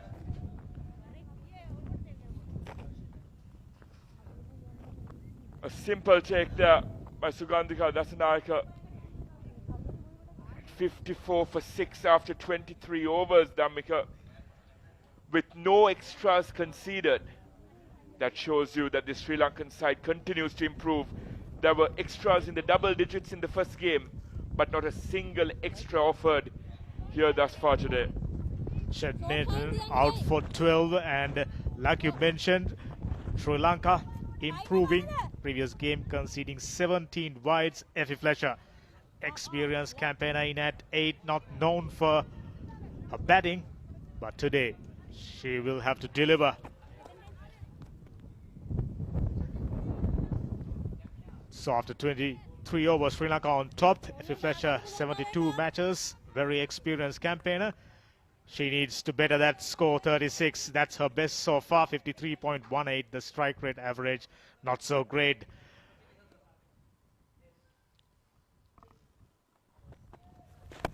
Brilliant figures all around, quite fittingly for the Sri Lankan bowlers. 0 extras, as I said earlier. We've showered heaps of praise on Sri Lanka. But a word on West Indies. Yes, losing the captain was a big blow. Hayley Matthews ruling herself out for this game. But they'll be very disappointed with the first half of this innings. Wickets at regular intervals and a double strike in the previous over to peg them back significantly. And players like Fletcher are known for their bowling prowess. A very talented leg spinner for the West Indies, but she now has to apply herself with the bat. If you noticed, Viren, previous delivery, generously flighted. Immediately, Dilhari managing to get a little bit of bounce. That's what prompted the player to play that one in the air straight to the hands of the mid-wicket fielder. This one outside the off stump. Very busy area, backward point region. 2.34 run rate, not improving. Lane and Fletcher. Huge responsibility. Look at the crowd, aren't they happy? This time off the back foot, well fielded, but found a way to sneak through the fielder for a single. F.E. Fletcher. Alia Lane, I beg your pardon. Just 2 runs. Nissan Sala has been very steady. While Nissan Sala being steady, Dilhari looking for wicket, flighting it, extracting some turn and bounce. Ideal foil. Exactly, Damik. And we spoke about the ICC Women's Championship points table earlier. And Sri Lanka have had a brilliant run in this cycle, as I said earlier, with a series win in South Africa, with a world record run chase in that final game. And Sharma Yatapattu notching up a brilliant 195 as they chased a total in excess of 300. But they've considered themselves rather unfortunate and unlucky because in the home series against Bangladesh, there was only an opportunity to play 1 game. 2 games were washed out, so potentially some lost points there. But at the end of the 24th, it's 56 for 6.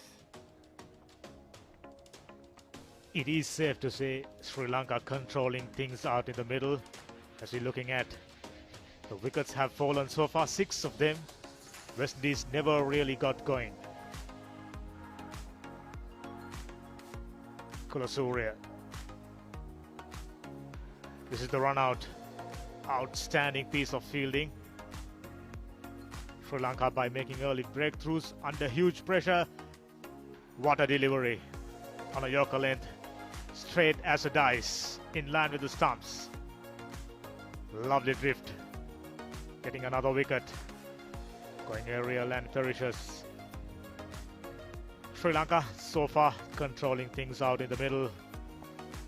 Very little gone in the way of West Indians. This time off the back foot, punched away for another single. Sri Lanka right now controlling things.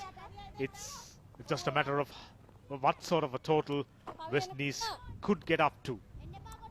Yes, Damik, but it's important for them to set small targets, and I think it's Operation Rebuild right now. Try to get through this tricky patch of play. But yes, Sri Lanka requiring 4 wins out of their next 5 games to guarantee qualification for the World Cup. And with the World Cup being played in India, in the subcontinent next year, with our plethora of spinners and the variety we have in our ranks, the Sri Lankan side would feel they have a very, very good chance of having a deep run in the World Cup. Once again flighted, inducing the aggressive stroke from F.E. Fletcher. Lucky to not time it well, because had she timed it decently, long on was awaiting a potential opportunity there. Yes, they're going at just 2.4 runs per over, but you wouldn't have to worry about the run rate. Now it's about trying to bat out the 50 overs to accrue as much as possible. There's no doubt. It's a survival game for West Indies. And at the same time, Gunaratne, you mentioned, different. This time goes aerial, finds a boundary, much needed one for West Indies. Flighted, invited. A lane obliges and gets a boundary. Pressure reliever. Every run matters. Like I mentioned, Dilhari on the look to pick up wickets. Straight in line with the stumps and slog sweep. A lane gets it right. Another boundary. A vacant deep mid-wicket region. Well pierced by Alia Lane. This is that natural brand of cricket, an aggressive brand of cricket. And a counter-attacking approach adopted here by Alia Lane. And with the delivery to go until we reach the midway stage of this innings, It'll be interesting to see the approach Elaine and Fletcher take. The natural brand of cricket is to continue playing aggressively. So whether we have a phase of counter-attacking cricket on offer, it'll be interesting to see. And there was some variation there from Kavisha Dilhari, a leg spinner, to end the inning, to end the over rather. And at the end of the 25th, at the midway stage of the West Indian innings, it's 63 for 6.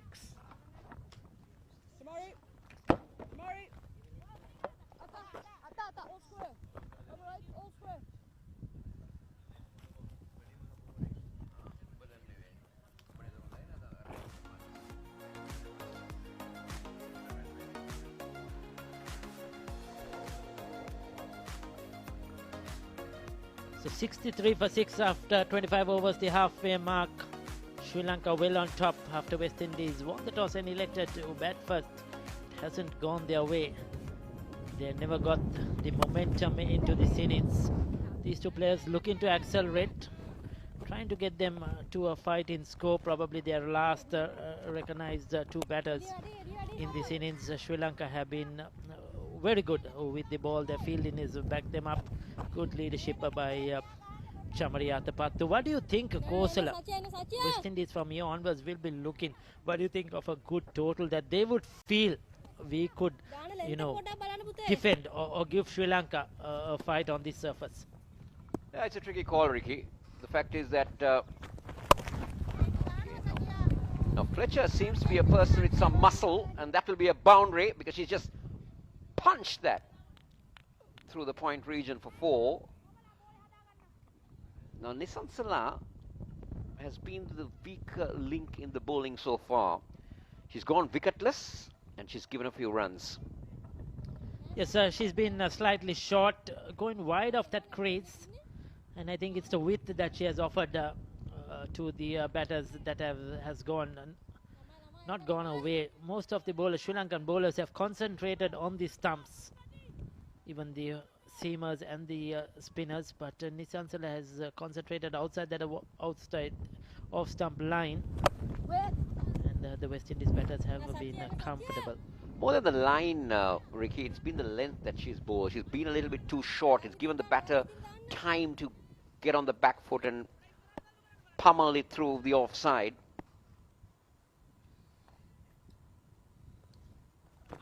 That's better. That's the length that she needs to be looking for. But Fletcher looks to be a lady with some power.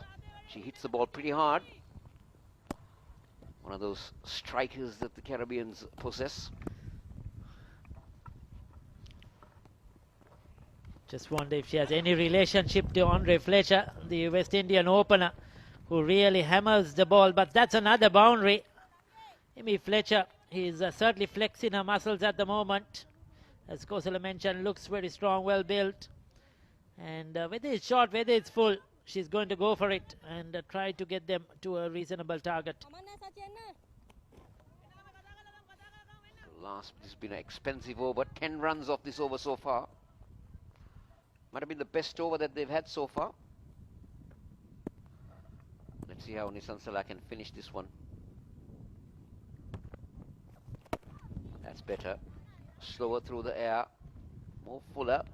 26 overs have been completed. It's 73 for 6.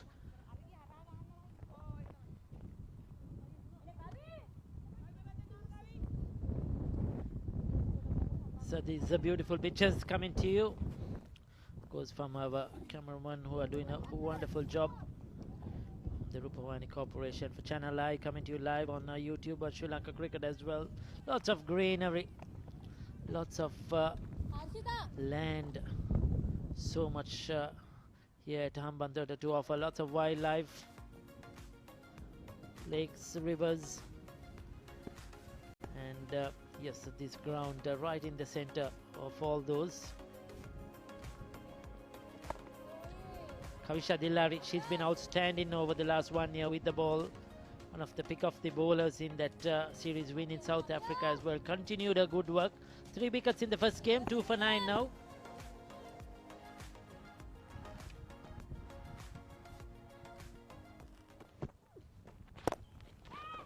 Oh, this is punched. This is hammered away. Another boundary. Now, what Allen and Fletcher have in common is they're going to take on the bowling.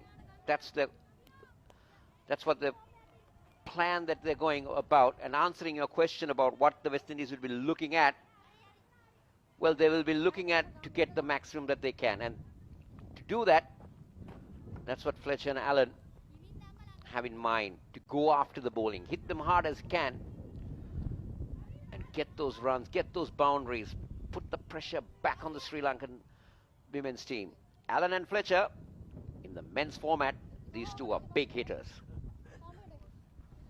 It's certainly. Is that Paddy? Is it Kosal? I'm not too sure, but a lot of hard work. It's not Paddy, it's Rice. Oh, I've been told it's... oh, we are both wrong. no, but it is not. It is definitely not Paddy. Come on, Ricky. You're living in Sri Lanka. You don't know what Paddy and Rice would be. The differential. But this is, I've been told, I don't know what you call it in English. It's brand, Kurakka, brand. Interesting, isn't it? But another boundary as we speak. And the boundaries in the last 2 to 3 overs have been flowing for the West Indies. A bit of an outside edge, but I think that was a bit intentional as well.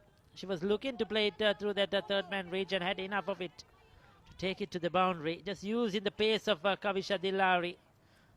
Beautifully done, got it into the gap. All important runs for West Indies. Now, I think what Chamariyatapattu should be doing right now, or should think about, is bring back my strike bowlers. Bring back. We are 81 for 6. A wicket here. Now, this is what we were talking about. Brand, Kurakang. It's brand. I would say you call it Kurakang in Sinhala.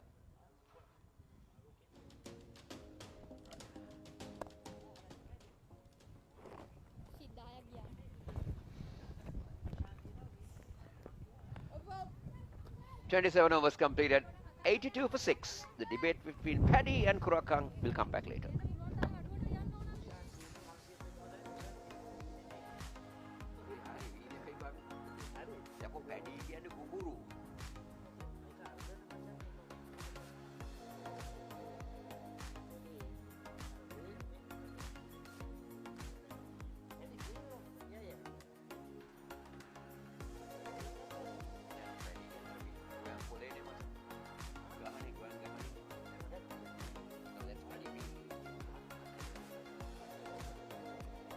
Look at that, some great craftsmanship there, we could call it. A lot of art in what they are doing to our eyes. But a lot of hard work, a lot of labor involved in cultivation here in the southern province of Sri Lanka. 26-run partnership of 28 of 23 deliveries. Oh, another one. Sorry, Gozala. Another one bites the dust. Quicker delivery from Atabatu, just went straight through. And Alien missed it completely. Allen out for 16. Atabatu celebrates. I think she too didn't know how she missed that one.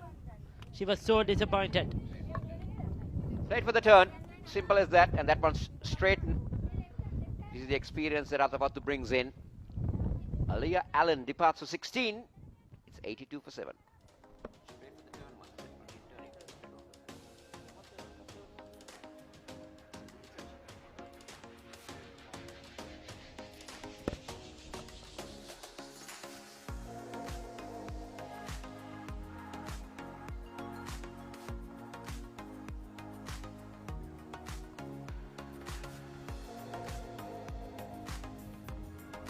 Sider James is the new batter in at number 9 rather. 82 for 7. The good thing that you see here in Hambantota, it's a very dry zone, Ricky. It's very dry, but you see a lot of greenery. We'll come back to that. Not much to talk about. Better known for her bowling. She will need every run possible. The 13 of her high score is so much important today. If she can get that and much more for West Indies. So Atapattu straight away picking up a wicket, bringing herself on, and has done justice. So left-hander now, James.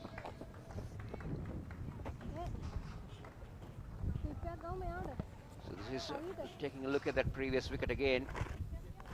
There you go, Atapattu bowling. That one didn't turn, it just kept going on. And Elaine played definitely down the wrong line.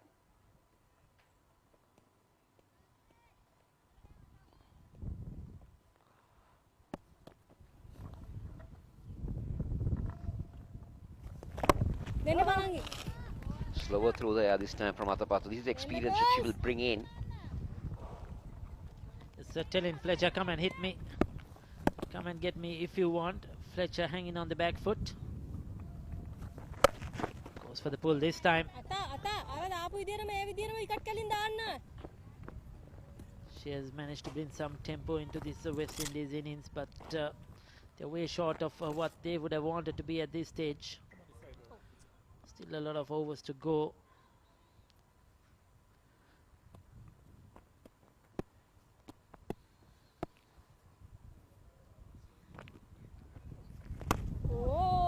West Indies a month or so ago played in Pakistan, whitewashed there, 3-0 in the ODI series. Similar conditions as well in Pakistan. That has been their preparations to play in subcontinent conditions before the T20 World Cup. Oh, that's into the gap. It was India, scooped it, but she got it right between those two fielders. Lucky boundary for James. 28 completed, 88 for 7.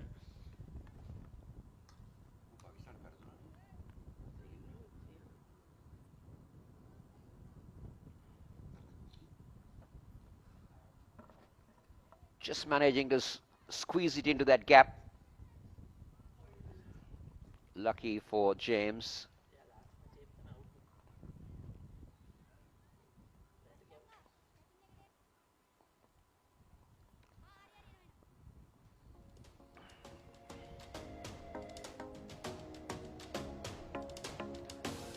So you see the last few overs have been the best buildings where the West Indies are concerned. Gone over with 10, 8, 7 and 6.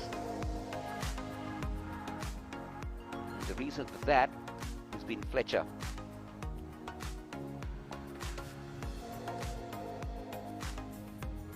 Wonder where that is.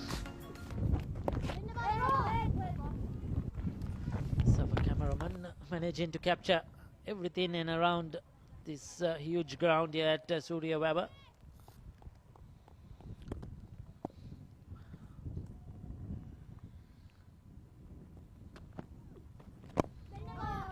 That's a better length.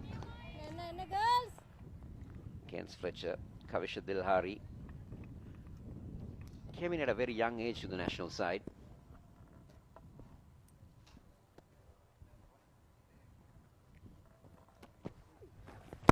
Yes, of course, I think the more cricket they played, the more games they played, they're matured as individuals, different responsibilities, you know, playing in the center. And now they know really what their role is, what has to be done, the game situations. This is what was lacking in the past. He's always looking to pack a punch, isn't it? Fletcher trying to make a move on. Now what does Dilhari do against the left-hander? 2 balls remaining.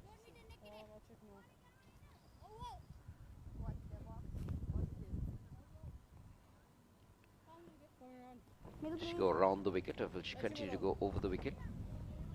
These are little mind games that play in your mind when you see a left hand and a right hand batter.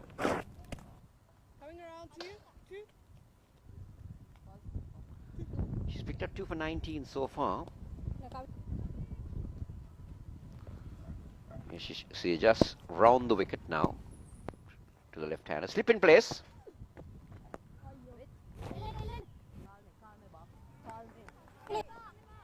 yes or no? Don't put up your hand, yes or no?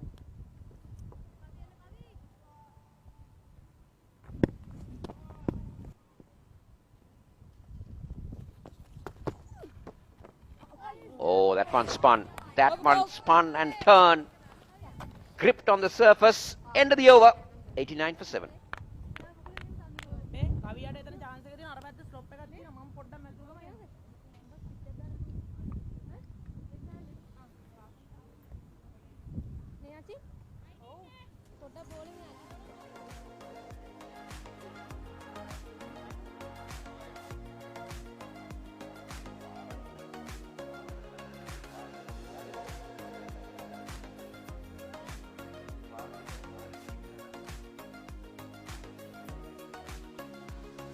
So look at that.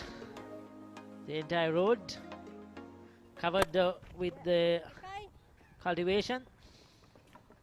Whatever name you call it, Ricky. I won't mention it.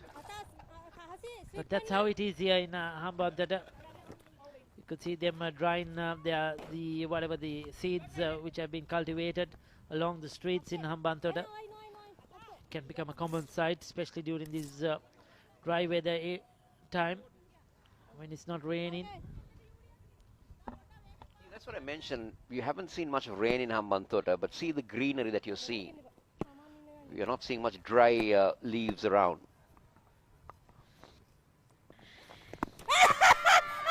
There's a shout for a leg before. There comes the dreaded finger.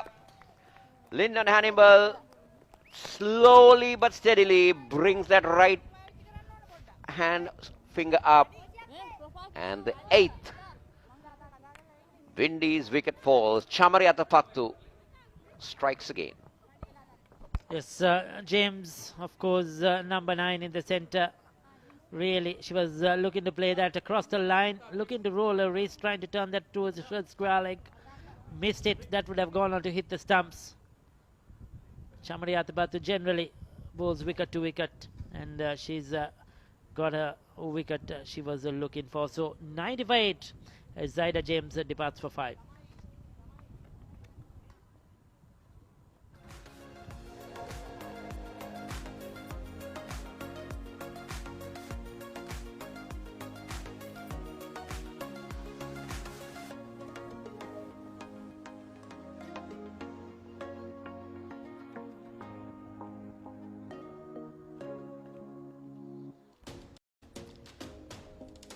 Wickets are shared.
Karishma Ramharak is the new batter in. And she's here because Zaida James was unable to pick the line of Chamari Atapattu and was caught plumb in front.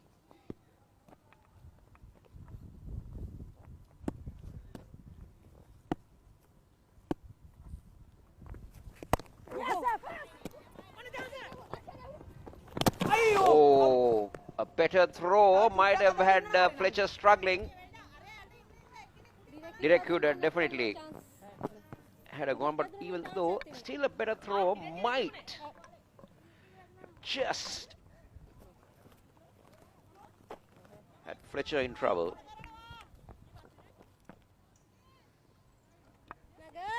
Take a look at that again. There you go. There comes a throw. Direct hit was definitely a goner, but still a better throw would have had Fletcher. Chamari Atapattu can have those smiles on because they are in a commanding position. 91 for 8.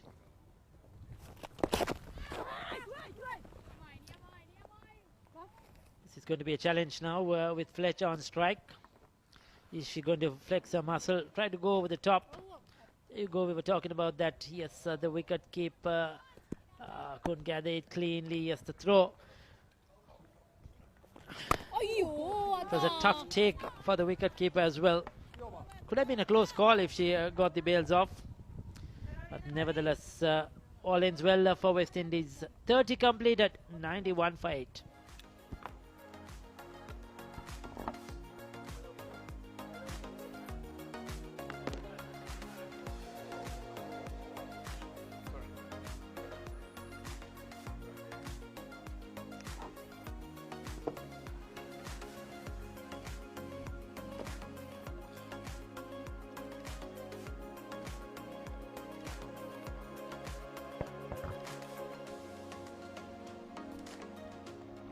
There you see the West Indian scorecard.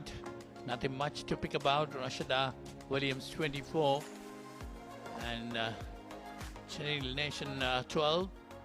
Ali Allen got 16 and Fletcher is on 16. Those are the batters coming into double figures. Well, Sri Lanka have done pretty well at 91 for 8. We are bowling in the 31st over. Ramharak on 1 and Fletcher on 16. Wolverine, the Sri Lankan bowlers have done very well at this stage. Yes, pointers. It's been a brilliant effort, a collective effort by the bowlers. And an apt example of it is that we've still not conceded an extra. A very disciplined performance thus far. And even though Sri Lanka registered a victory in the first game, there were quite a few extras conceded, so it's a good concerted effort to restrict the number of freebies on offer. Dilhari continuing her spell. She's been absolutely brilliant today, following up on a good performance in the first game. Well, I thought two opening bowlers, Achini Kulasurya and Udeshika Prabodhani, set the tone. They were very tight on the opening spells, and which prompted Chamari Atapattu to bowl Achini Kulasurya for 7 overs. Well, that would have definitely been a great effort by Achini Kulasurya bowling 7 overs. She had 2 wickets, in fact, but Udeshika Prabodhani didn't get a wicket, but still she was very tight on a bowling, 5 overs for 5 runs. Yes, pointers, and 2 experienced campaigners sharing the responsibility at the time.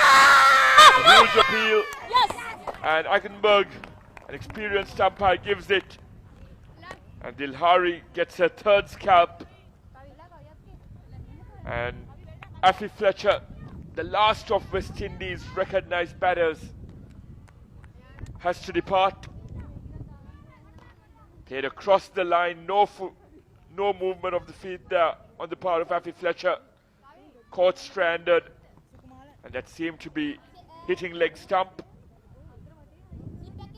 She tried to counter-attack. It was a valiant effort, But it's 92 for 9.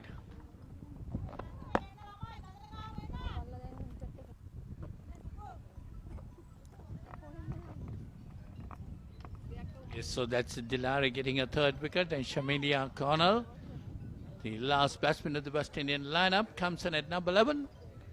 Well, West Indies struggling here at 92 for 9.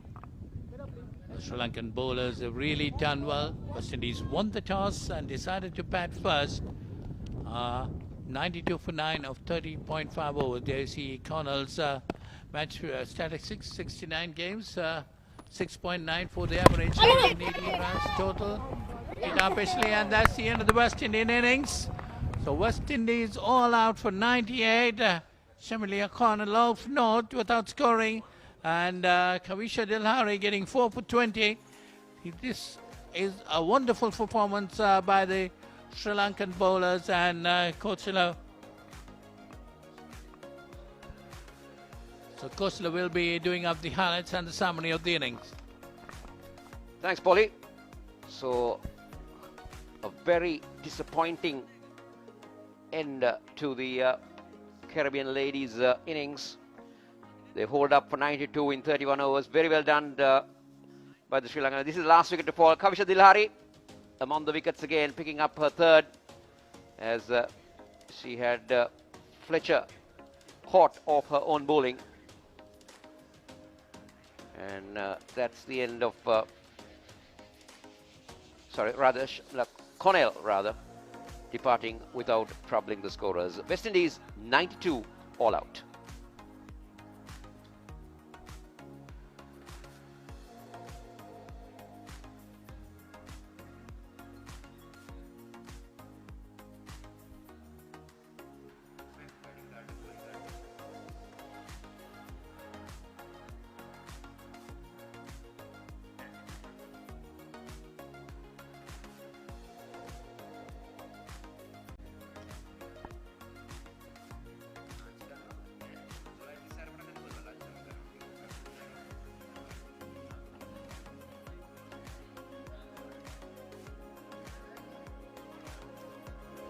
So this is the batting card of the Windies. Williams made a 24, Nation with 12, 16 apiece for Allen and Fletcher, but none of the other batsmen really been able to trouble the scorers or the bowlers. 92 all out. And in the bowling, 4 wickets for Kavisha Dilhari, 2 for Chamariya Tapattu, 2 for Kulasurya, a wicket for Dasanayake. In general, it's been a very good bowling effort from the Sri Lankan women.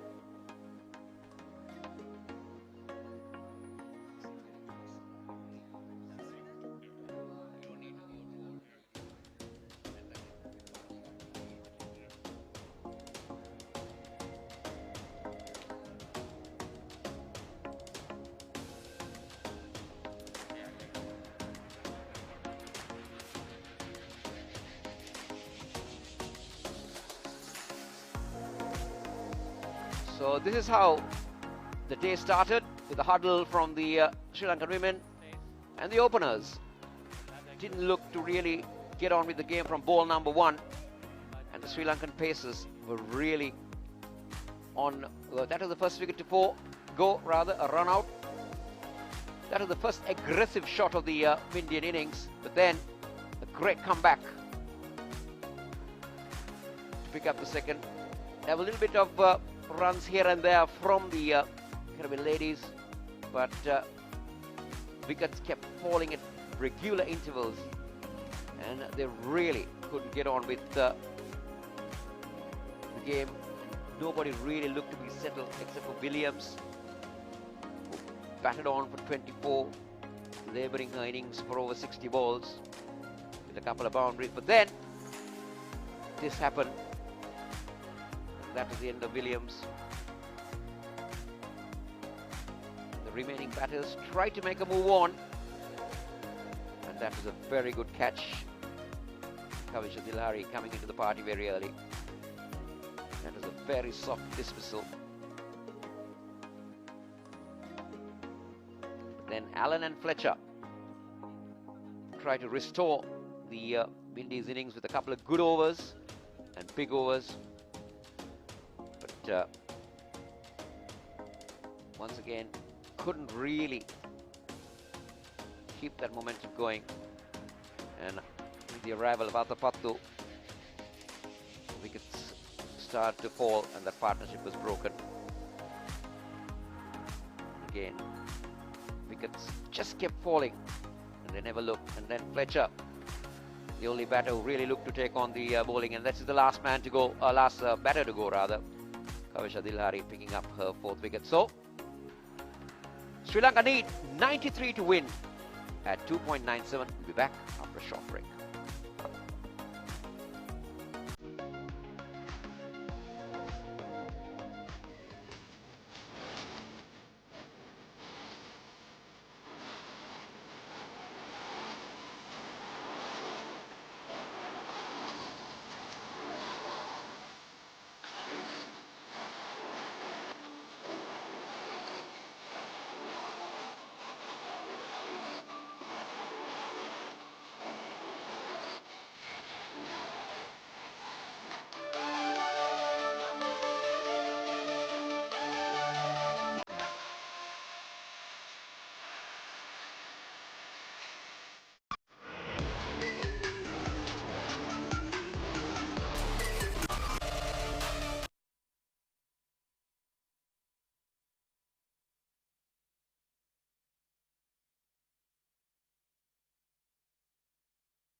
That's one.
Dharma mana?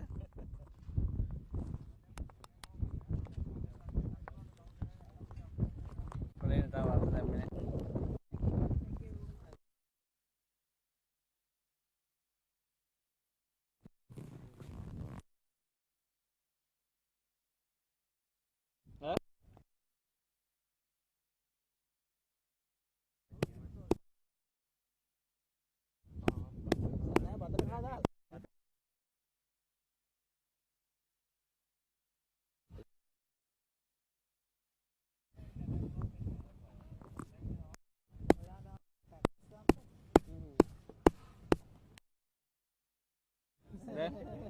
දැන් එන්නේ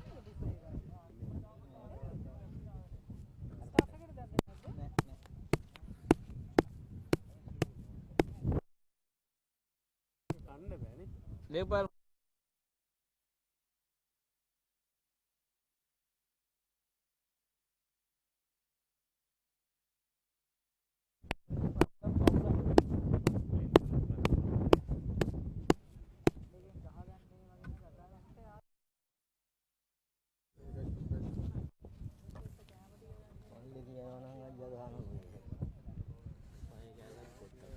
Oh.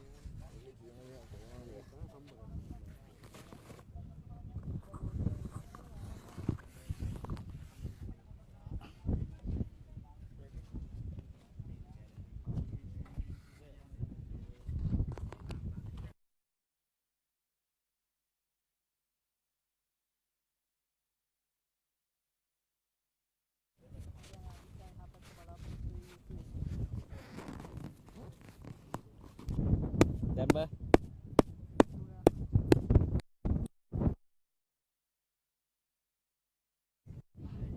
Manodu. Nana then tattu ganna.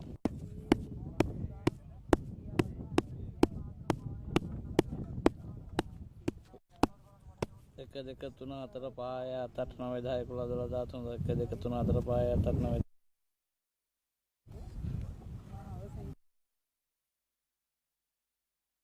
දෙක තුන හත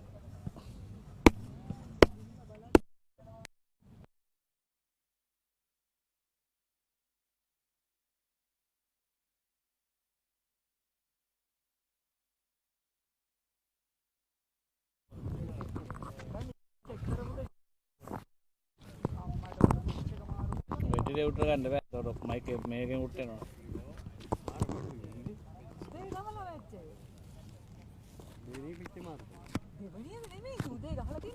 බලමු.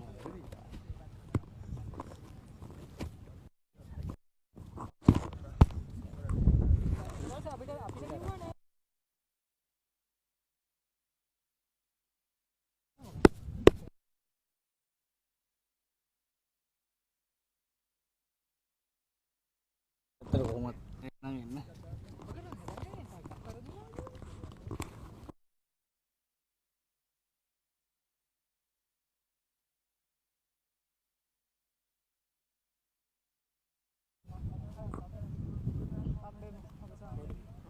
නෑ එන්ටා පුරුලා නේ.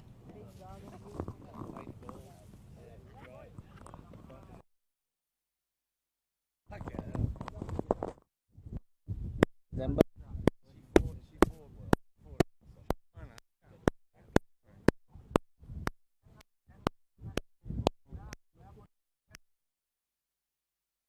තුන හතර පහ හත අට නවය 10 1 2 3 4 5 හත අට නවය 10 1 2 3 4 5 හත අට නවය 10 1 2 3 4 5 හත අට නවය 10 1 2 3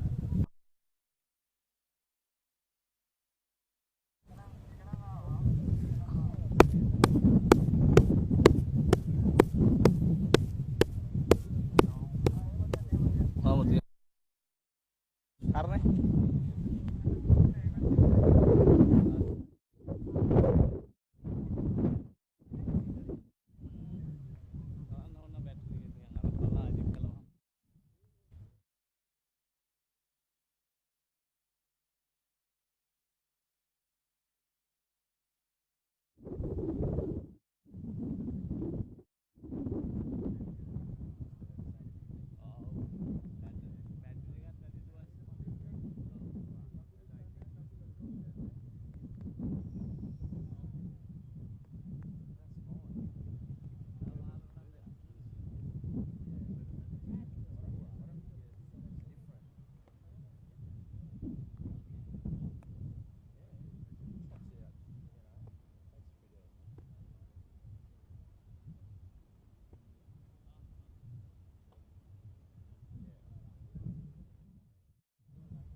Welcome back to the Mahinda Rajapaksa International Stadium here in Surya for the Sri Lankan run chase in the second women's ODI on this West Indies women's team's tour of Sri Lanka. Brilliant performance with the ball, and now Sri Lanka women's team just need 93 runs to win in the allotted 50 overs at a run rate of just 1.86. Well, West Indies earlier today, to all our viewers, won the toss, selected to bat first, but things didn't go their way right from the start. They were without their skipper Hayley Matthews, who is ill, not well, and thereafter things didn't go their well at all, and they just crumbled to a 92. Vishmi Gunaratne, the right hand batter, is out there, batted really well in the last game. High score of 50, average of 16, strike rate of 68. She'll be looking to improve on those numbers, but still very young in age, just 18 years of age. A long way to go. And Chamari Atabatu, we know nothing much to speak about her. I mean, a player known around the world. Amazing record. Look at the strike rate, 90.31, average 36, 960 and a half centuries in 103 games. Highest score of 195. The number one batter in the world in ODI cricket.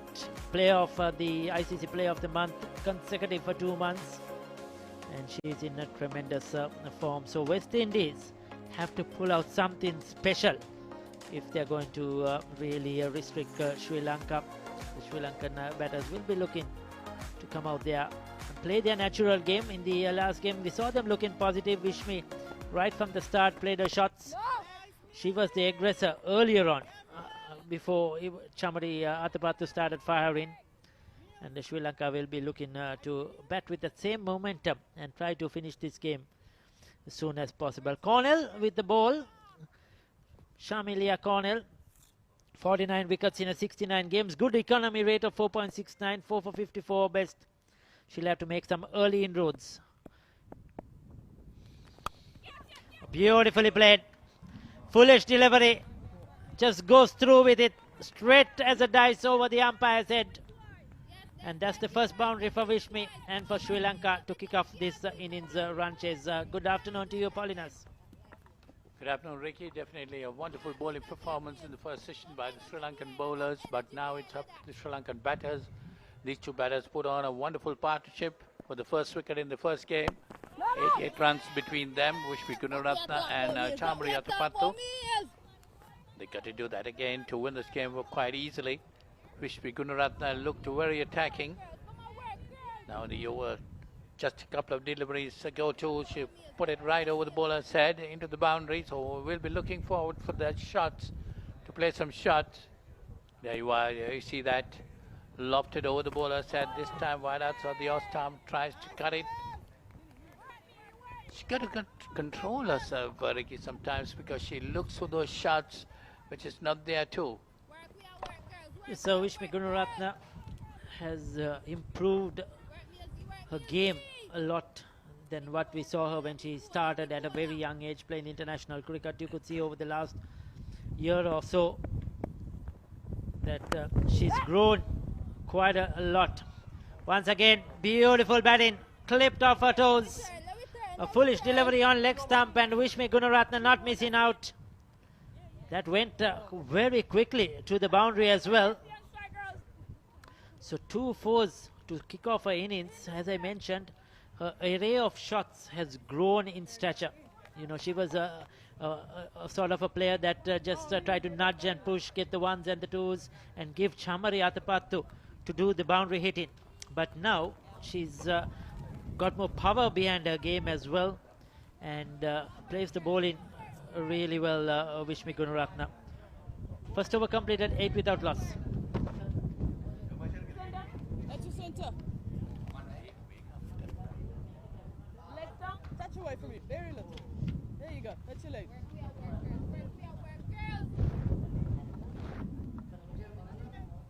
Right arm over.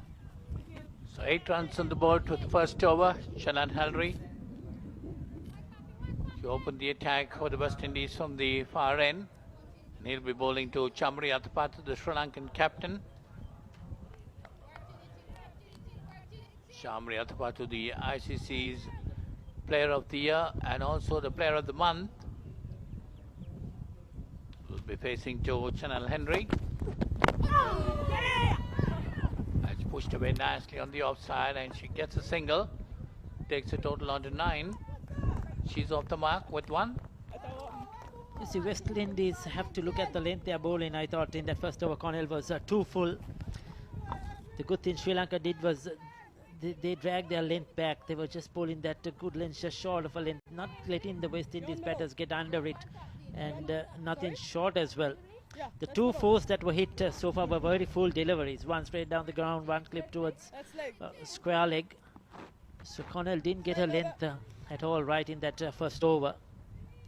Sure, they would have washed away the Sri Lankans bowled.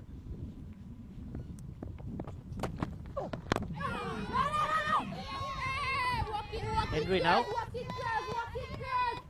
pulling on the stumps. You could see that Gunaratne is looking to score. She's looking to come towards the ball, trying to meet the ball on the front foot.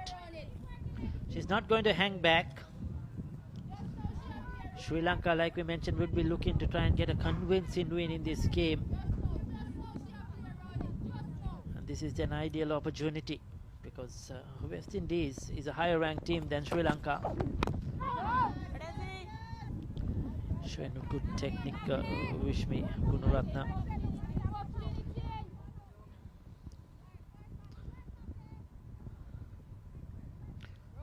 Somebody for West Indies has to stand up, Paulinus, and try to create something. Get a wicket or two, maybe a good catch, maybe a run out. They have to try and get back into this game.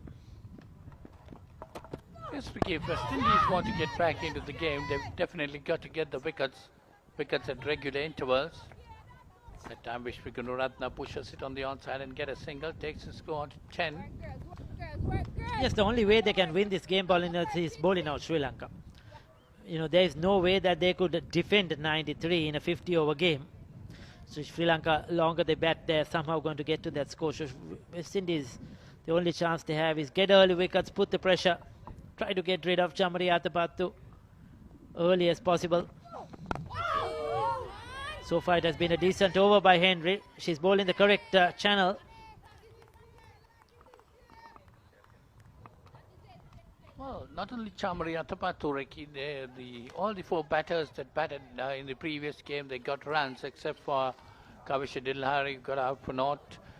But Vishnu Gunaratne, Harshita Samaravikrama, Hansini Pereira and Shamri Athapattu all were among the runs. So it's not going to be easy for the West Indian bowlers. They got to get wickets at regular intervals. So 2 overs gone, it's 10 for no loss.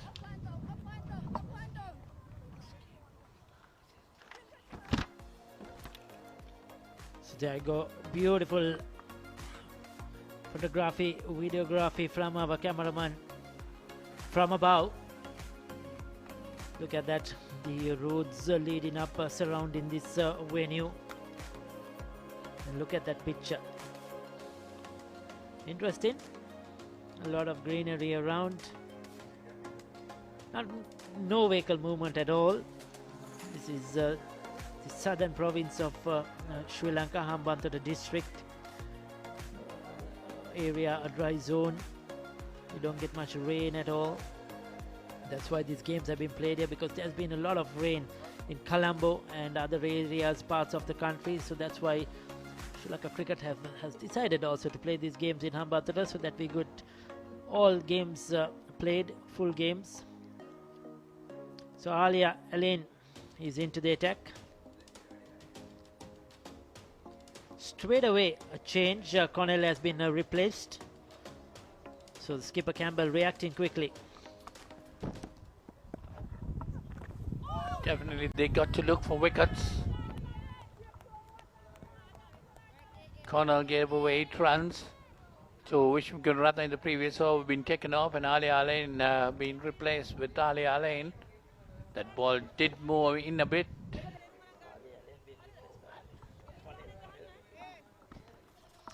Yes, 2 for 20 of 6 overs in the last game, Paulinus, for Ali Alain. So she was one of those wicket takers along with iffy. Fletcher, the leg spinner. I thought Ali Allen bowled really well in that game, in that losing battle. Interesting technique by Vishmi Gunaratne. She's looking to come down the track. She's looking to meet the ball as much as possible. She would have been watching from the field how difficult it was for the West Indies batters. They were hanging back, looking to play off the back foot. Vishmi Gunaratne. And she's decided, no, I'm going to go and meet the ball as much as possible, play early. So Sri Lanka needs a further 82 runs to win this game. West Indies won the toss today and decided to bat first and were dismissed for 92. That's a good delivery, but Chamariatapattu just pushes it on the front foot. No run there. So she was cramped for room.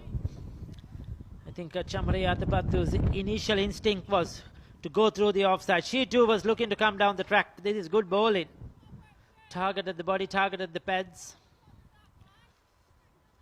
Chamariatapattu likes that bit of room outside the off stump to free her arms. Decent start to her over from Ali Allen.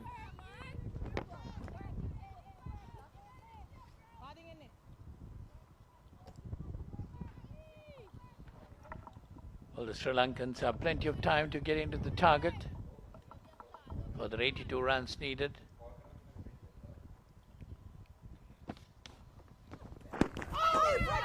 Again, another good delivery by Ali Allen.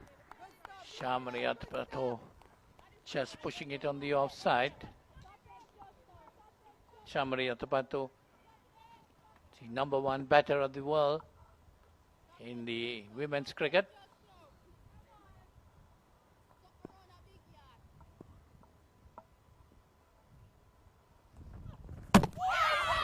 And he bowled him. So that's the end of Chamariatapattu.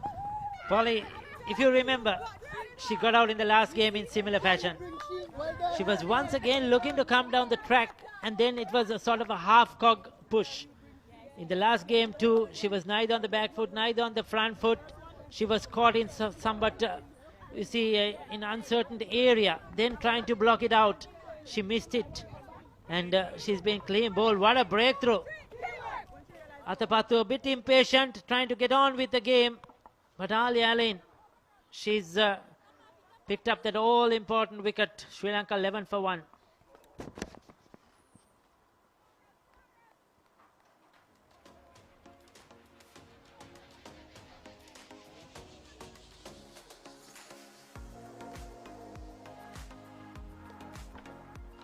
So that's Harsh Samaravikrama coming in at #3. West Indies broken through early. 11 for 1 Sri Lanka. Got the white wicket of Chamariatapattu. Ali Allen ending that over with that valuable wicket. Chanel Henry to continue from the far end.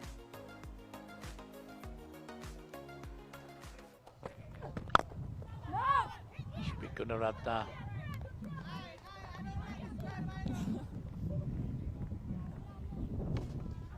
Gunaratne on 10 after 11 deliveries.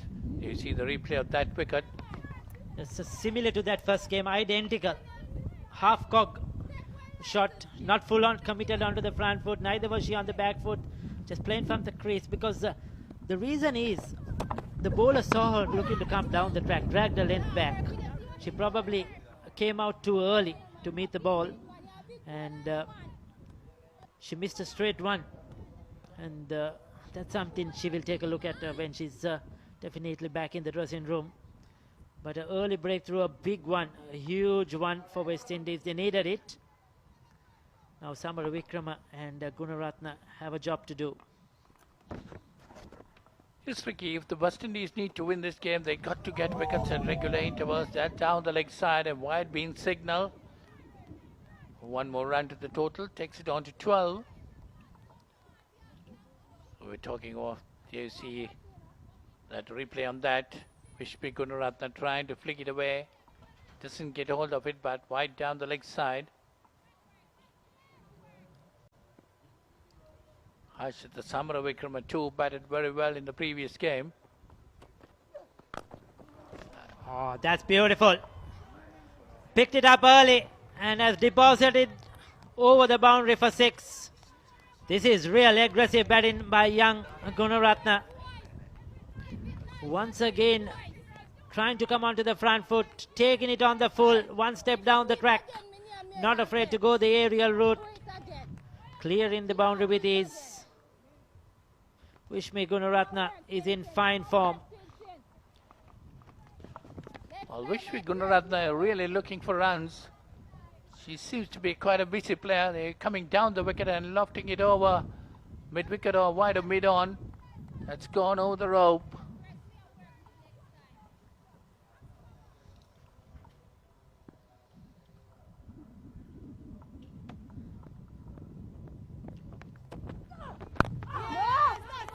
So now this is what I like about the Sri Lankan batters.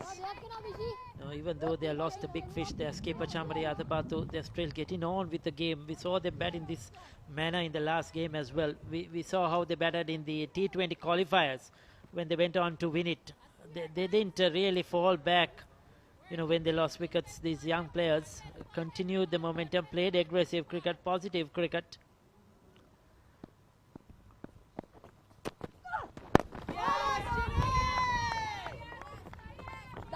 After being hit for 6, Henry coming back with the 2 dot balls.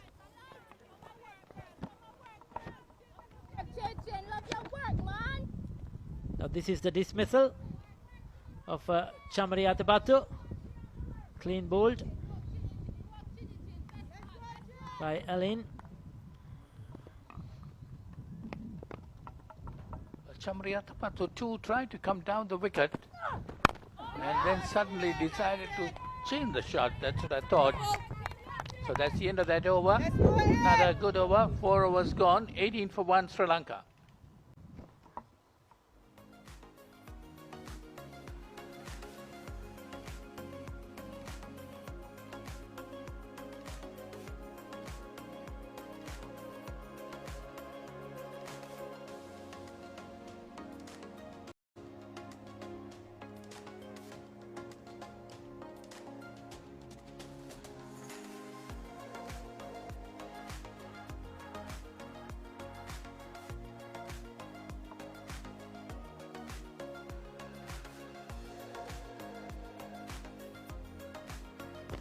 Those are the worms. Sri Lanka well ahead. You see West Indies lost wickets in a couple of clutters there towards the end. 4 wickets in the middle period, 3 wickets. Never got on with the game really. They could not build up those big partnerships. Nobody got a big score. Sri Lanka were very good with the ball. But Alin, she's been very good. 2 for 20 in the last game. Already picked up the big fish. And that was a good change by Campbell. Connell bowled just 1 over and straight away she went to Alin and she delivered. So Harshita Samaravikrama, better average 23, strike rate 72, decent. Just a 1/2 century in 29 games. Unfortunately, the last game she was not out. If not, I'm sure she would have gone on to make a second half century. But today's opportunity to probably, get a good score again, see Sri Lanka through. Yes, definitely. As I said earlier, all the batters who came into bat the previous game batted well, except for Kavasha Dilhari, who was out for naught. But Chamariatapattu, Vishmi Gunaratne, Ashika Samaravikrama and Hansini Pereira all got into 40s. This is how she played in that first game. She was quick to punish the new loose delivery, whether it was short, whether it was full. Played the sweep shots well. And she was very impressive, Harshita Samaravikrama. Not afraid to go over the top. Now when Sri Lanka bowled, there were no extras. They didn't go any no balls and wide. West Indies, if I'm correct, have bowled 4 wides already today. 3 wides. So 3 wides already today bowled by West Indies in just the 5th over. So Sri Lanka were very, very disciplined. They didn't give anything away. And when you're defending 92, you have to be at the stumps. You cannot to give any free runs. It's again another good delivery by Arlene,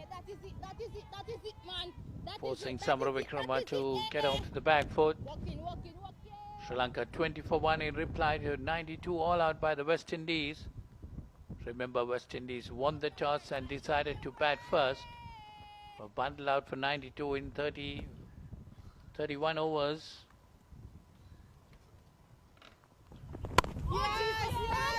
So these two players are the two players that I feel that will carry Sri Lanka's batting into the years to come.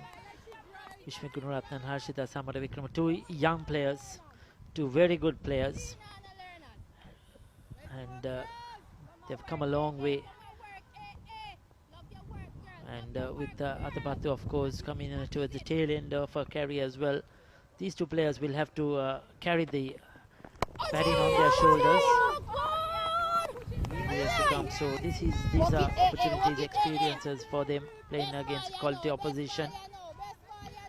And certainly in the last few months they have stood up, they delivered, and made their presence felt. Yeah, Gunaratne in particular, Ricky, bats very confidently, not well prepared to go for the shots, not frightened of it. So that's the end of that over. So 5 gone, it's 20 for 1 Sri Lanka.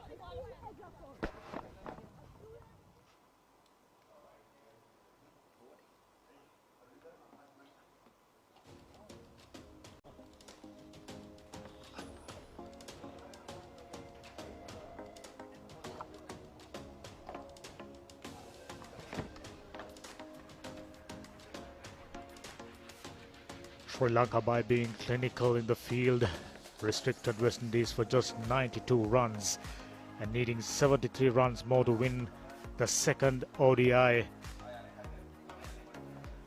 on the back of very convincing win in the first one-day.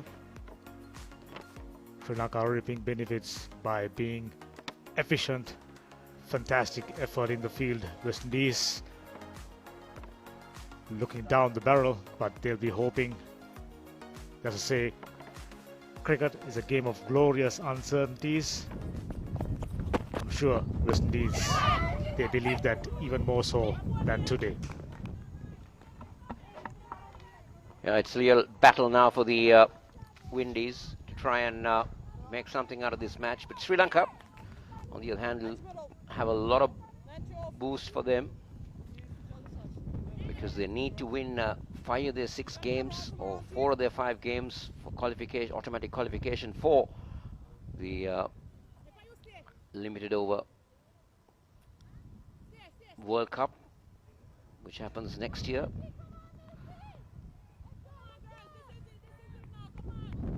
But at the moment they're on a roll here.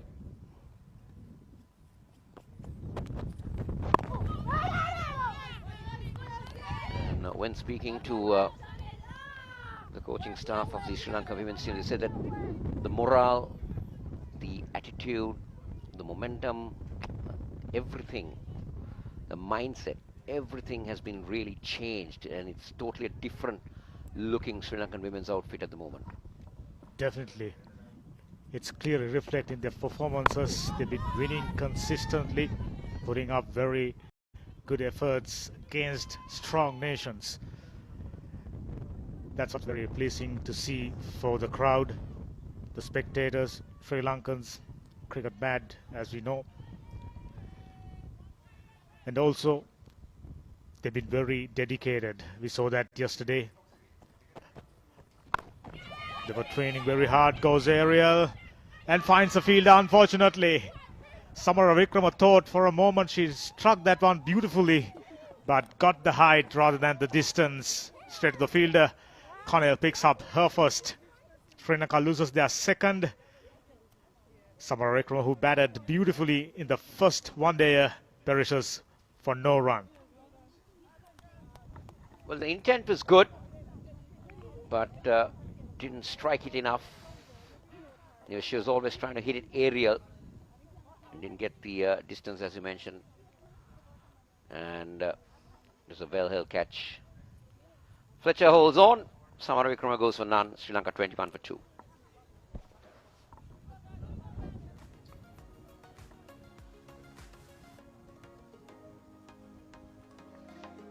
Kapisha Dilhari didn't do much with the bat in the first one day, coming in at number 4. I'm sure today, with the confidence she gained by bowling so well, picking up 4 wickets, and Sri Lanka chasing down the target of 92, needing just 72, under no trouble, but wouldn't be a bad time to stitch out a partnership. Average of 25-23 matches, still early days. A single 50 is very much capable for bigger and better things. Kavisha Dilhari. Those are the officials. Ruchirapalli Guru TV umpire. Vanessa De Silva. Down the leg side. We've spoken about discipline. Sri Lanka during the first game conceded 17 wides. Today, none. Vast improvement. This is the last wicket. Shot outside the off stump. Dragged that one little too much. As a result, gained height. Easy catch. Very neatly taken. West Indies strikes again. This is what they need to do. Keep on striking. Very sound looking defensive shot by Dilhari. Still on naught. Meanwhile, Gunaratne looking very good. Moving along really swiftly. This is Vanessa De Silva, the match referee, former Sri Lankan international.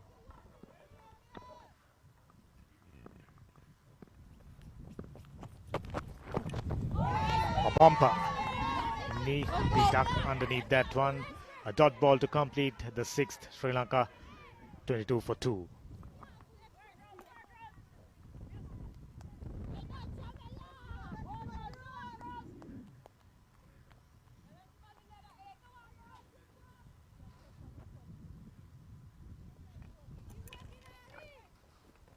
Kausala, me and Viren were talking about giving the chances and different players standing up to the occasion. During last 3 tours, from Ratnaka mentioned during the last media briefing, they've taken 17 players and made all of them play at least a game. So always good to see, giving opportunities, and this young outfit grabbing the opportunities and performing well out there.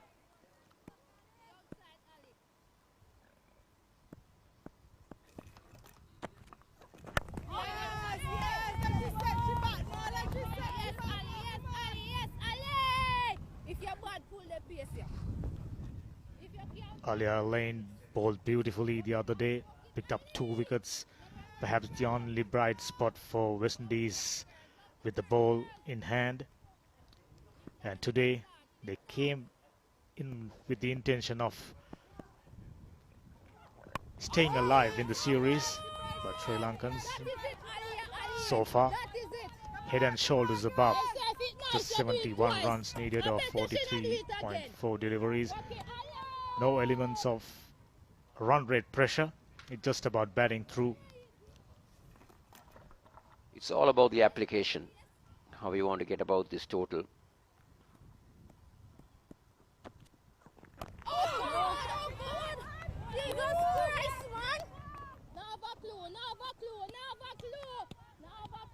Alan's been good so far in this over. 3 dot balls.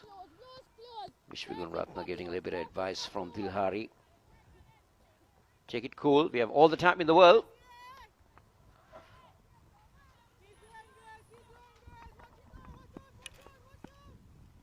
Sri Lanka do have left-right combinations right down the batting order. 2 left-handers back in the hut. Pereira batted so well the other day,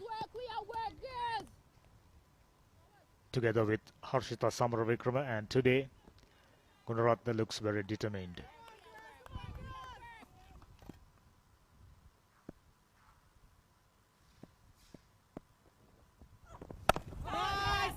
Outside the off stump, firm punch of the back foot.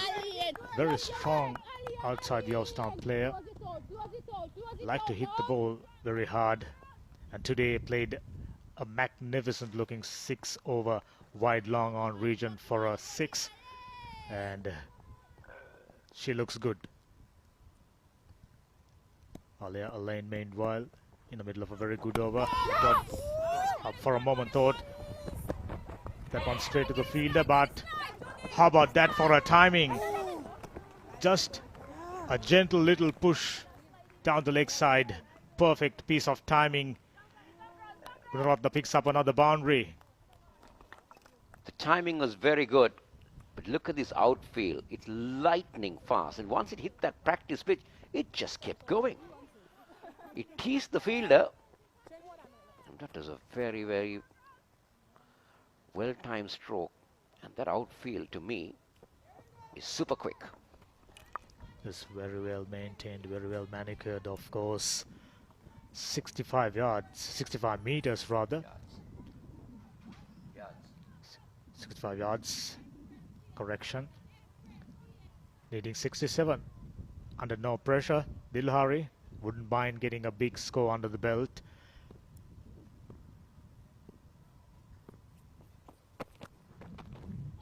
Off the back foot, fishing outside the off stump, Cornell searching for more wickets. So far the successful bowler for West Indies.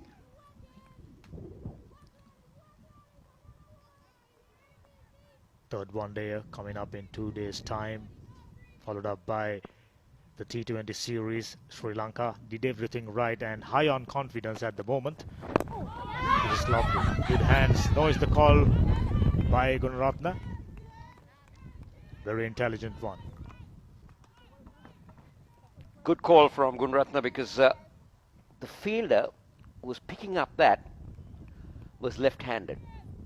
So it went to her left, so it is in a strong zone, and she had all the time in the world to dispatch if they had gone for a run. So that's good thinking.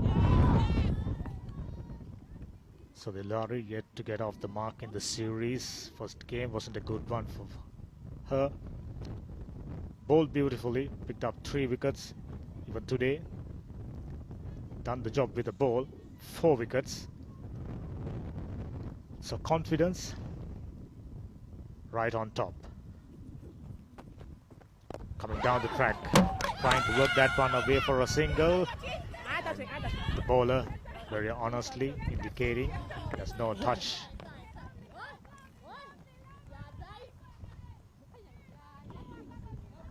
Take a look at it again. Wasn't a chance really, but it didn't hit the bowlers. Would have been a goner for sure. Absolutely. Real sportsmanship. She straight away said, no, I didn't touch that ball. Appeal for a catch. Lauren Agenbag unmoved. Another dot ball. Cornell meanwhile working good lines and lengths, varying her deliveries. Previous one was a bumper above the head. Dilhari trying to pull that one towards fine leg region. Luckily there's no edge.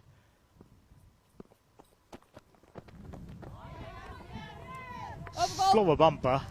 Another dot ball. A maiden to complete the 8. A very good one by Cornell. Sri Lanka 26 for 2.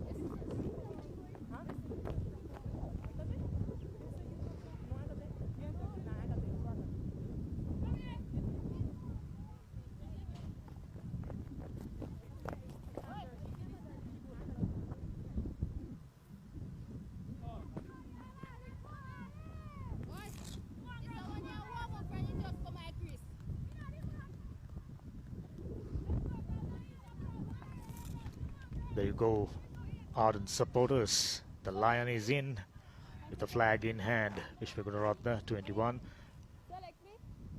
Dominated the proceedings for Sri Lanka with the bat today. Sri Lanka still only 26 runs. Gunaratne scored 21 out of them. Really well bowled in the lane. Bring the ball back towards Gunaratne. No opportunity for a single. So the last 12 balls have only earned 4 runs for the Sri Lankan batters. It's an indication of how well the two paces have come back. A few of the spectators watching this game.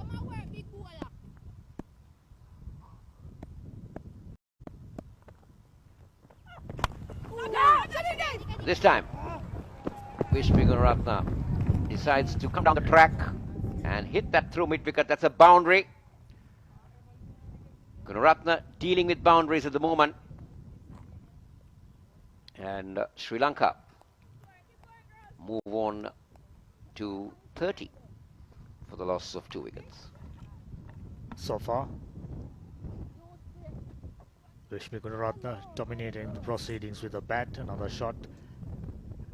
The bat face turned on her hand, but still got enough timing to go all the way. Gunaratne looks very good. 25 of 26 deliveries. There you go, the supporters enjoying the proceedings in the middle. Sri Lanka right on top, needing just 63. It's about doing the basics, applying yourself. Don't be complacent. That's the mantra for Sri Lanka. Oh, that's a good delivery and equally well played. Superb shot. Lovely looking on drive. Gunaratne picks up another boundary, moves to 29. Gun barrel straight. That's what you call it. And not a pleasant sight for any bowler to be hit back past you for a boundary. That also indicates Gunaratne applying proper technique on drive, not the easiest of shot to play, especially against faster bowlers.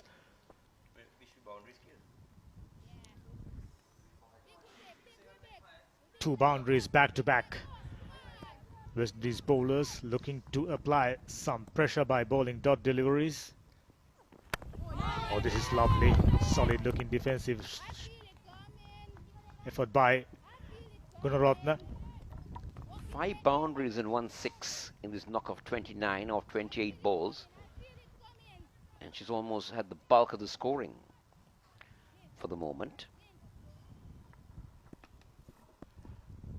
And West Indies conceded quite a few extras, which means almost all the runs off the bat came off Gunaratne's bat, which goes to show the youngster rising up to the occasion. Not too many runs for the #1 ODI batter in the world. I'm sure West Indies bowlers must be very pleased about getting her out early.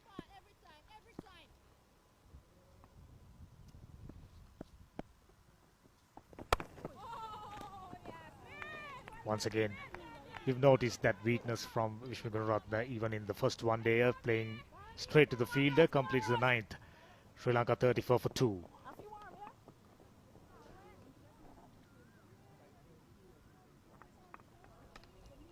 There you go, the buildings. 2 wickets never help the progress. Gunaratne 4 extras, which means apart from a single, rest of the runs came off Gunaratne's bat. Required run rate, not an issue, needing just 59. It's just about batting, treating each delivery on its merit. Plenty of time remaining. Looks like Sri Lanka on their way to another resounding victory. Otherwise, if not making a mistake.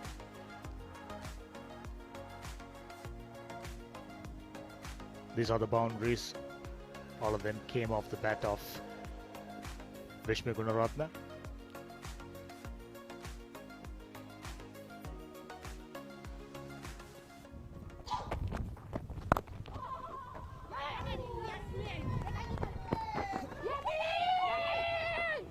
Half stop.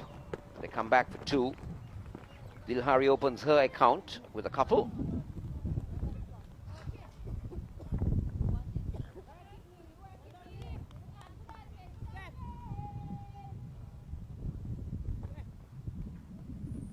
Couldn't stop it cleanly. Now what does the Windies do? They've had going to over number 10. And we had 10 overs of pace with 2-wicket success. I feel that the only way that the Windies can get into this game is by picking up wickets. So to do that, are you going to continue with your bowlers for a long time? Maybe change your bowlers, see who can get you the breakthrough, do something different. That's not happened so far. You said the right word, breakthroughs. West Indies needing plenty of them, perhaps by bringing in the fielders, catching fielders, couple of slips, another bumper, trying to entice Dilhari for a pull shot during the previous over. Similar sort of delivery Dilhari went for a pull shot, missing it altogether. Connell perhaps hoping. Dilhari will go for a miscued pull shot and provide an opportunity. Down the leg side, loud shout came off the pad, it seems. Quite clearly, not of the head by Lauren Edenbag, South African umpire. Take a look at that again.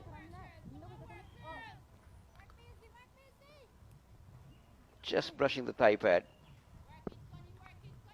It was a good take behind by Williams, but not off the bat.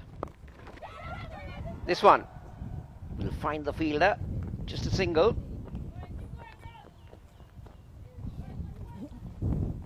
Sri Lanka need another 56 to win. West Indies need 8 wickets. West Indies do have a very strong spin bowling lineup, minus Hayley Matthews today. Stephanie Taylor, Fletcher, all good bumper. Surprised if Gunaratne somehow managed to keep that one down. Another dot ball to complete the 10th. Sri Lanka 37 for 2, looking good.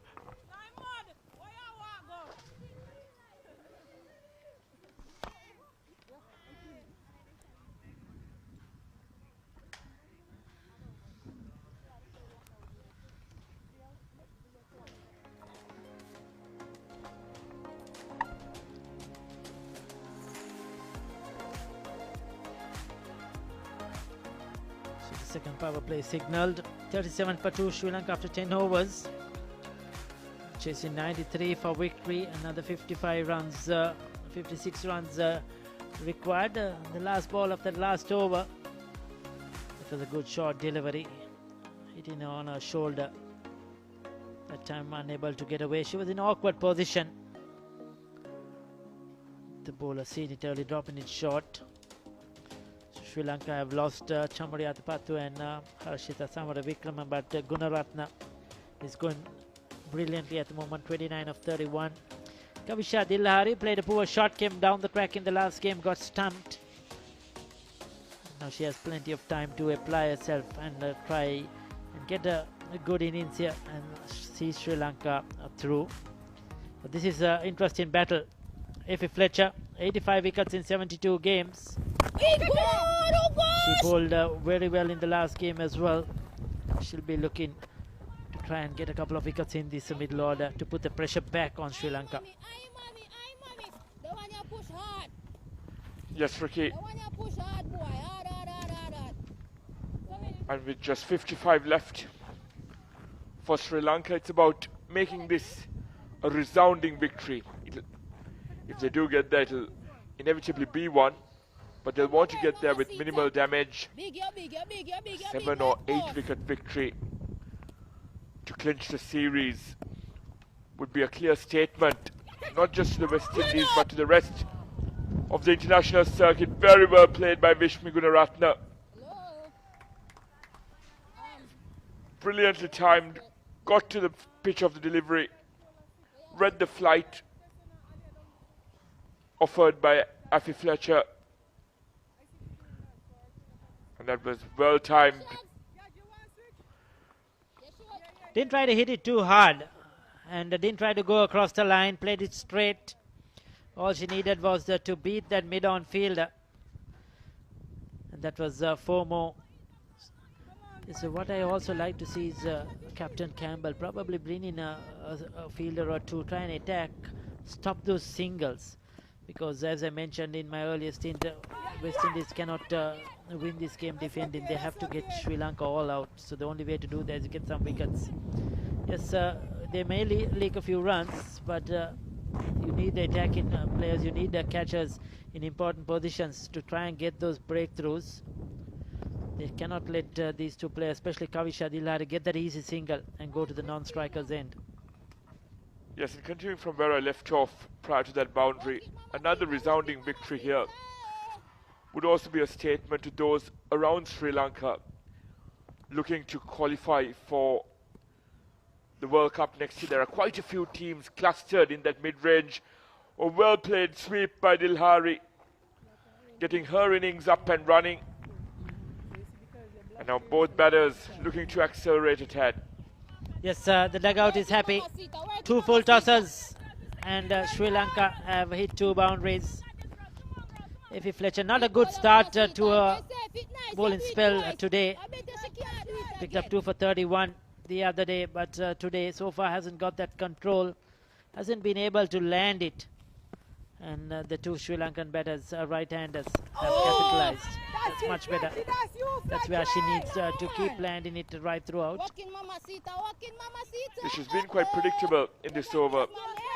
And Ricky, for all our viewers, it's been 16 long years since Sri Lanka, since the women's team last registered a series victory against the West Indies. And they're 46 runs away from achieving it. At the end of the 11th, it's 47 for 2.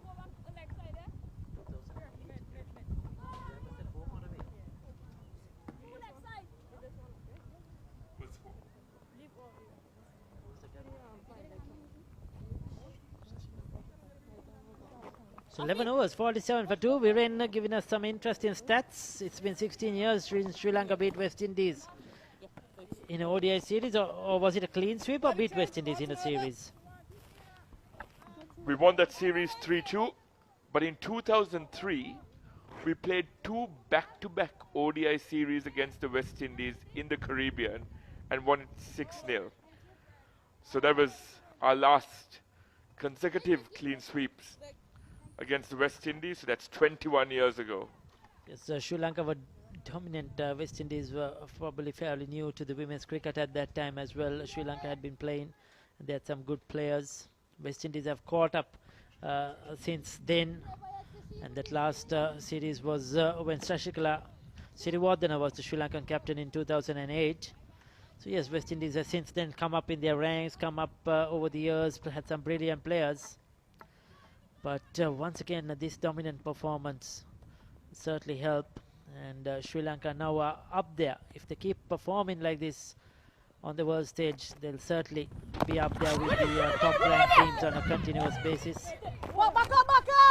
We saw them, we mentioned all along, that they beat England away, beat South Africa away, beat New Zealand at home. So those are top-ranked teams that Sri Lanka beaten consistently. I remember them even beating India in a game, though they lost the series at home. Ran India close in a couple of games as well. So yes, there is a lot of hope, a lot of talent out there, and can get better and better for Sri Lanka in women's cricket. Yes, Ricky, and we've made quite a few resounding statements along the way. The highest successful run chase in women's cricket, achieved in South Africa in tough conditions, away from home against a formidable side. And just looking at our past 5 series against the West Indies, it's 10 wins for West Indies, 3 for Sri Lanka with 2 no results. So this shows you the resurgence in Sri Lankan cricket over the past couple of years.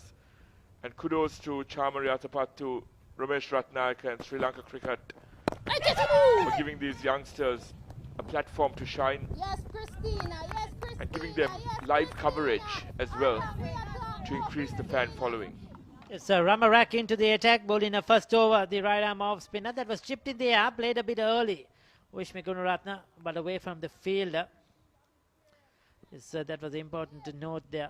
Certainly a credit to Sri Lanka cricket, you know, for bringing these games live telecast We had the under-19 triangular, which was went live on TV as well as on our YouTube platforms around the world. And this series, the one days and the T20s, once again is coming to you live. So it's exposure for these girls. You know, they could go back, watch what they did during the game, learn from it, where there were mistakes, the positives and the negatives, and of course their families, friends, everybody watching from their homes will be you know, cheering them, encouraging them. So it's great that they have now been noticed, I would call it, and getting more opportunities to play the game, and of course to be publicized around the world. Exactly, Ricky, as we see Vishnu Gunaratne's wagon wheel, 25 runs behind square on the offside, some delicate late cuts, etc. And now she takes it up a notch. Brilliantly placed by Vishnu Gunaratne. She fell 9 runs short of a well-deserved half-century in the first game. She'd want to capitalize here to get her second half-century. Yes, that was the last ball of the 12th over. Clipping it over the infield. No chance for the boundary rider. No, I love the way she has been using her feet in this game, both against spin and against pace. And even though when she has used her feet, she's not tried to really hit it hard or go across the line. She's looked to play straight.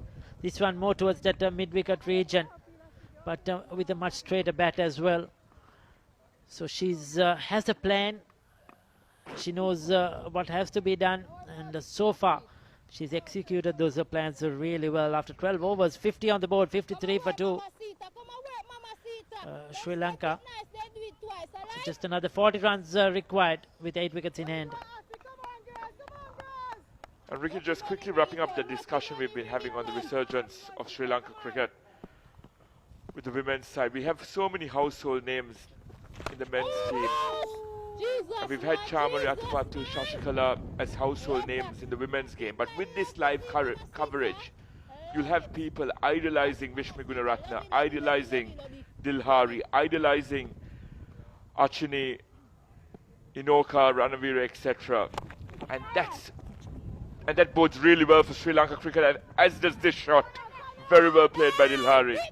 Beautiful. It won't reach the boundary, but they'll easily get a couple of runs. 3 runs for that one. Good running between the wickets. But once again, a beautiful use of her feet. Going through the offside, piercing the gap. Excellent batting.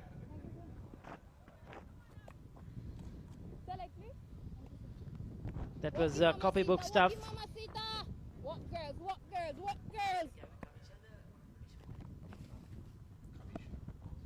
So that was Kavisha Dilhari who got those 3 runs, but again, that was beautifully played. She's moved into double figures.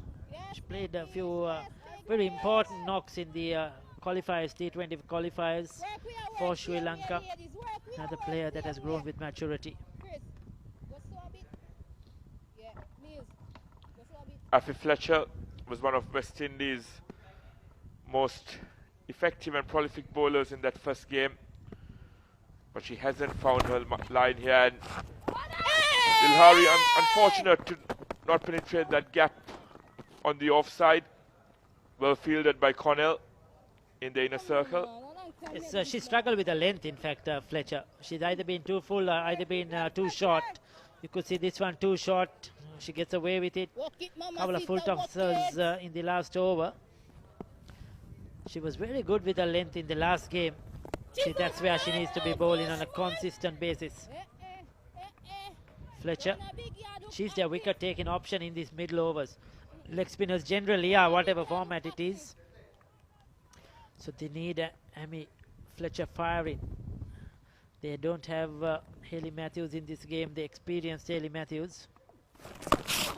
Down the leg side. Good on. Get a single.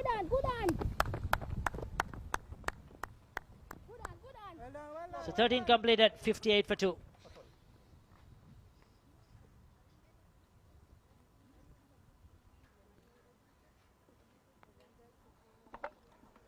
A lovely bird's eye view here of Surya cricket ground. We've had brilliant conditions over the past 2 one-days.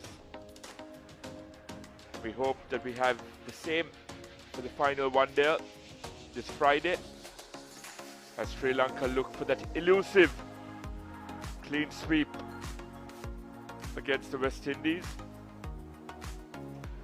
provided they get the remaining 35, of course.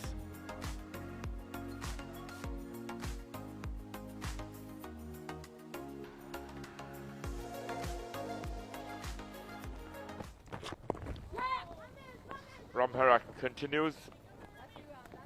You were right, Ricky. West Indies have relied on Ramharak and Fletcher to be the wicket takers in the middle overs. And speaking about Fletcher, it's very difficult for leg spinners to control their lines and lengths. She did it immaculately in that first game. Work, we are working on. Yes, the speed you bowl as well is very important on these kinds of surfaces. That's why I thought some Sri Lankan bowlers got it right. Kavisha Dilhari and Dasanayaka got the speeds right. Then we had a Nissan Salah, who was a touch expensive today compared to the other bowlers, because I thought she didn't get the speed right on this surface. She was either too short as well, and it was easy for the batters to put her away. So that speed is very, very crucial. You know, that's where the great left arm spinner Rangana Hera was brilliant. Whatever the first surface that was offered, he knew exactly the speed he needs to bowl, the variations he needs to use. And if you get those right, then you could bowl on any sort of a surface. And as we saw with that penultimate delivery, Ramharak is getting some purchase of this section. She was rather unfortunate to not clip leg stump there.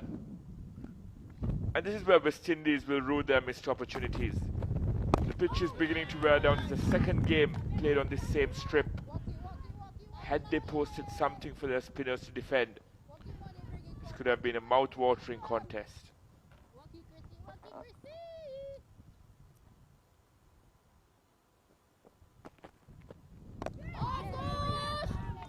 Showing some solid defense now. Vishmi Gunaratne, she's into the 40s. A half century for the taking for young Vishmi Gunaratne to get her second half century. She'll be looking forward to it. We hope she does. She deserves it the way she's been batting in this series so far. God. Beautifully played once again off the back foot. Not an easy shot to play. That was more with a straight bat, a horizontal bat. And you could see he kept a touch low as well, so she had to generate the power to put that away, and you needed the placement as well. Beautifully timed, beautifully played. Elegant shot from Vishmi Gunaratne. Yes, Ricky, timed and placed to perfection. Shot of the day in my books.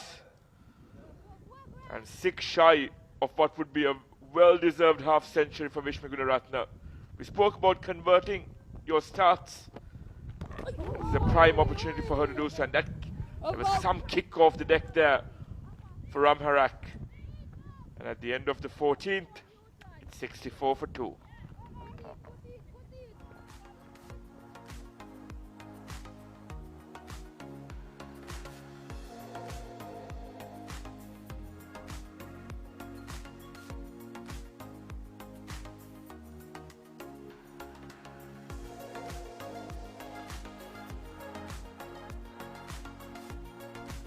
So the worms just spreading away. Sri Lanka leaving West Indies behind. That red worm going towards that target rather quickly. Though they lost the two wickets, this partnership has certainly put them on course. 29 runs more required. And Vishmi Gunaratne looks in prime form. James now introduced into the attack. Can she get a breakthrough, Zaida James? Just 3 wickets in 11 games. Hasn't bowled much. 2 for 14 her best. Yes, Zaida James known for her prowess in T20 cricket, would consider herself rather unfortunate to not have a wicket off her first delivery. An attempted late cut there by Dilhari. Not totally under control. But that delivery, Viren, didn't deserve a wicket, isn't it? Short and wide, you cannot bowl there, defending a 93.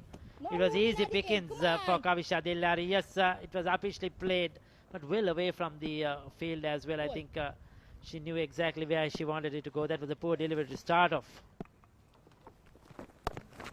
A couple of looseners to start off with. And Dilhari's placed that brilliantly. A valiant attempt in the deep by Captain Campbell. But that's 2 consecutive boundaries now for Dilhari as Sri Lanka marches on towards this target. A series victory is nigh. Yes, Dilhari missed out in the first game, and she would have learned from her mistakes, trying to come down the track. Not leaving a crease at all in this innings, and she's capitalized. You know, where she missed out in the last game, where Chamari Atapattu, Harshita Samara Vikrama scored runs. Dilhari has made it count in this innings. Now, this is what is good for this women's team. You know, the top order contributed. Everybody contributed in the top 6. We saw Hasini Pereira in the last game. We haven't seen Nilakshi bat as well. So far, she hasn't even got an opportunity. So this is good for the Sri Lankan women's batting lineup, that everybody is in form, everybody is getting an opportunity, and all are scoring runs. Yes, Ricky, and I said it on air earlier. Everyone's contributing and having a slice of the cake we here. We have an umpire referral for a stumping. Of the team's Could you development. just start with the front foot, please? Yeah, fair delivery. Go to side on for the stumping, Tushan.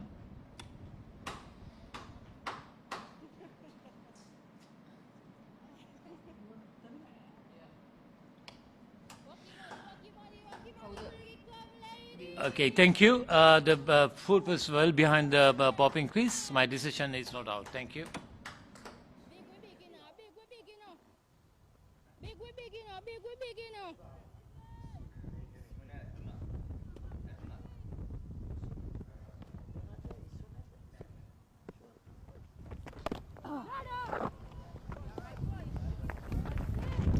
There was just an inquiry from the third umpire for a stump in there, but Kavisha Dilhari seemed that she didn't raise her foot at all. Dragged it a bit, but it was still inside the crease. Off the front foot in the last ball of that over. 15 completed, 72 for 2.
72 for 2. Good afternoon. If you're just joining this coverage from whichever part of the country you're in, or you're logging on to us on our YouTube platform or social media platform, this is how Wishmi Gunaratne went about for a runner ball 44. Very good timing, very good placement. She was good all around the wicket. Not like to play more on the front foot rather than on the back foot. Was not afraid to come down to the bowler, and that was the shot of the day for me. You can see presenting the full face of the bat, presenting a more straighter bat. She's been really good and becoming a batter that the Sri Lankan women can trust upon. One thing good I see of her is she's not frightened of going for the shots, Kosla. You see the wagon wheel of Wishmi Gunaratne runs all around the ground, more towards the squalic area, getting her shots well. 1, 6 and 8 boundaries in a 44. Sri Lanka needing a further 21 runs to win this game. Plenty of time remaining, 35 overs. Best ball, your best ball, every ball, your best ball, every ball, man. Good partnership between these two batters.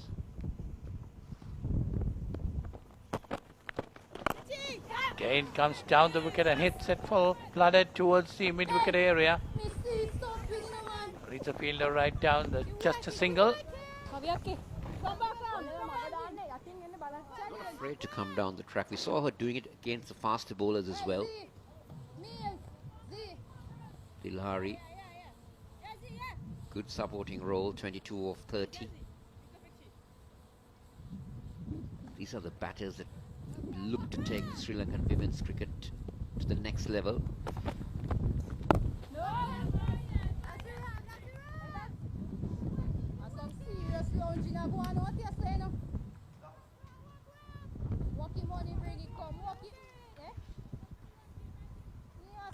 A 52-run partnership coming off 59 deliveries.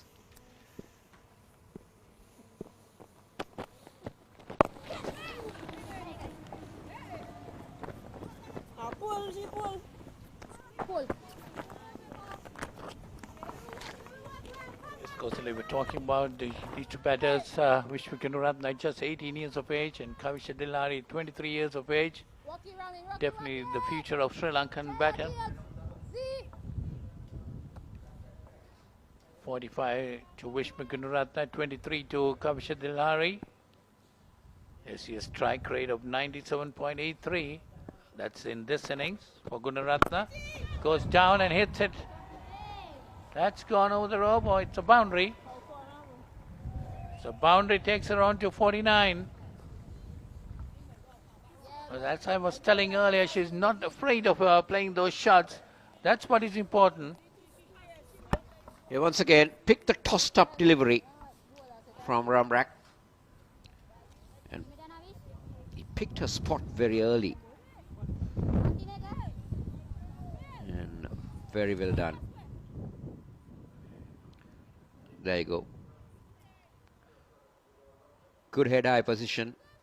Watching the ball till late. The head position was good. The result is always good when all that comes together, isn't it? 49. There is a shot for everybody. Go through for a quick single. We'll wait for the umpire's call. Has that come off the bat? Yes, it has. 50 for Wishmi Gunaratne, her second in her career. And it has come at a very important stage when Sri Lanka need victories to qualify automatically for the 50-over World Cup next year. It's definitely a very, very well played innings by Wishmi Gunaratne. 450 coming off 48 deliveries. That's more than a 100-run strike, 100 strike rate. There's a 48 delivery strike rate of 104.17. 9 boundaries and a 6. Just 18 years of age, Wishmi Gunaratne. Definitely the batting of the future. Well supported by Kavisha Dilhari. They put on more than 50 runs this partnership. And Sri Lanka was at one stage at a crucial moment of 21 for 2. Now it's 79 for 2. No. Sri Lanka need another 14. That's the end of the at the end of 16th overs. Done about it very well. Work, we are working on Jada. Work, we are work box. Come on. Come on, work boxy.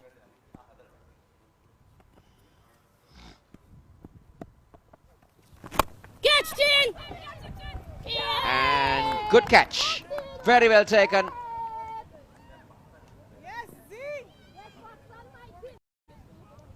Vishme Gunaratne departs with the completion of a half century. Got the toe end of the bat, I would say. Was looking to go over long or a mid-off. But didn't get the bat turning on her at that occasion. And I thought that was a good catch. Good catch from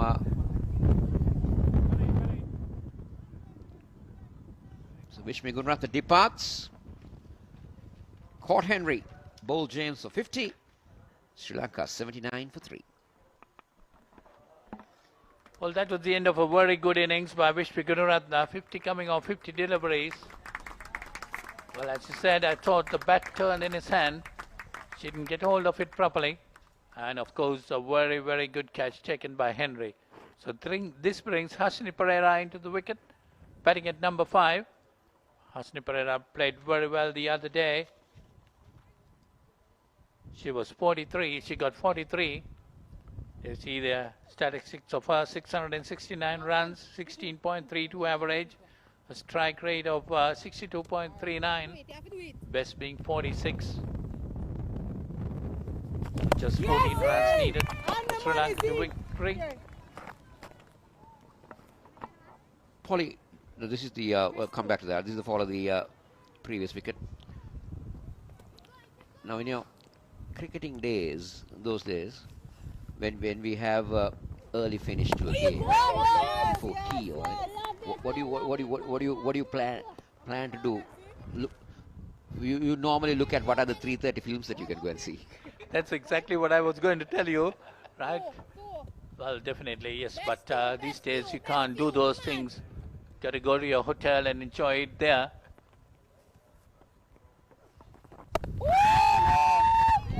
Again, a good delivery by James. All the rules and regulations, now you can't do that, unfortunately. But I can remember in school, if you finish your game early, you look at where the 3:30 films are, and we're at the cinema. Well, yes, sometimes you send your substitute to buy the tickets for you. Just one. Absolutely. Hit me, man. Back up. That is it, man.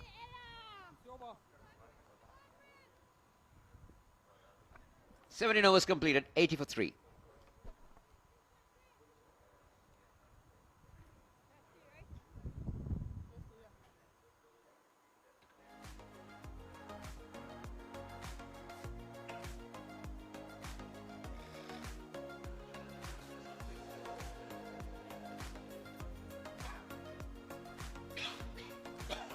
Needed. Just a matter of time for the Sri Lankan women to seal the series. They last won a series in 2008 against the West Indies. And at the moment, Polly, they're on a high, especially that victory against South Africa, chasing 300. That was a real morale booster. Yes, definitely. When you're talking about the last victory in 2008, most of these players would not have been there. Most probably just 1 or 2 players.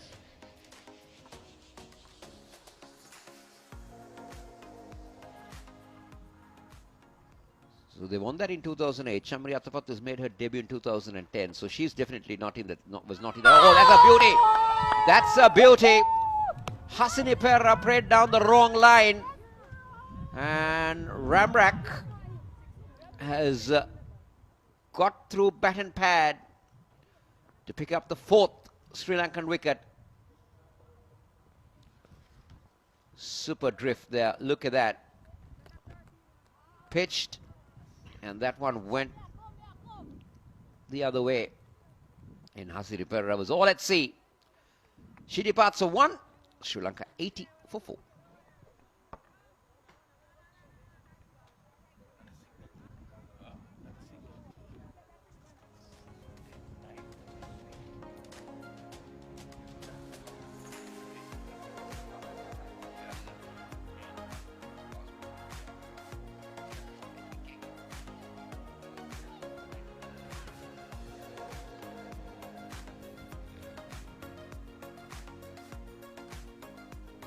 Another very experienced player walking into the centre, Nilakshi De Silva.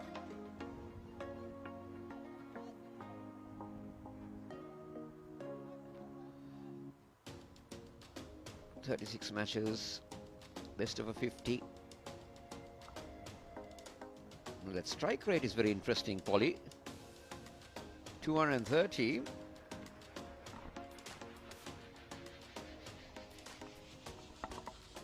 So Nilakshi De Silva, the new batter. Sri Lanka still needing 13 runs to win this game. 2 quick wickets for the West Indies.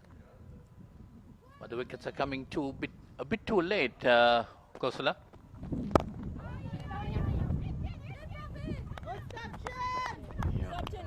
The reason is when you don't have runs on the board and you leave the opposition to get off to a flying start, these things can happen. But that was a beauty of a delivery. Perfect off-spinner's delivery.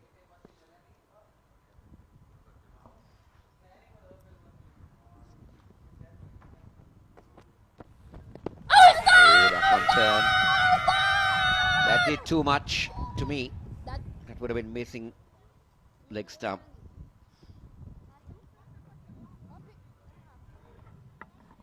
Yes, there was a loud appeal, but the umpire says not out. Take a look at that again. No, that would have missed leg stump. Good call. Very good call.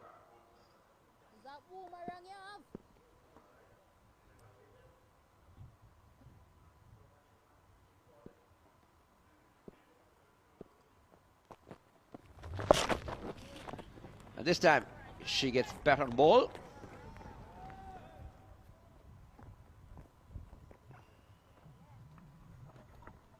Well, Commissioner Ilhari too had played a good innings. 24 runs coming off 34 deliveries.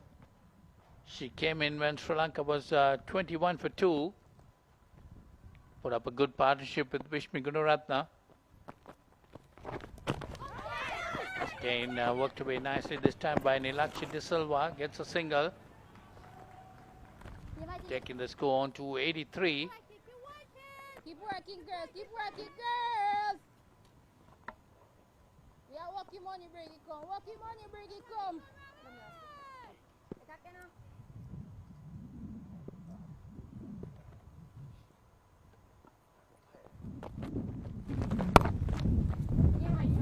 That's cut away nicely by Dilari this time. That's gone into the boundary for 4.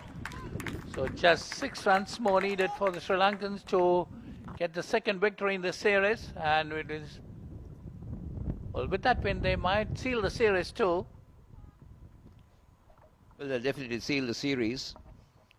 Sri Lanka needs a lot of victories to be automatic qualifier for the World Cup next year.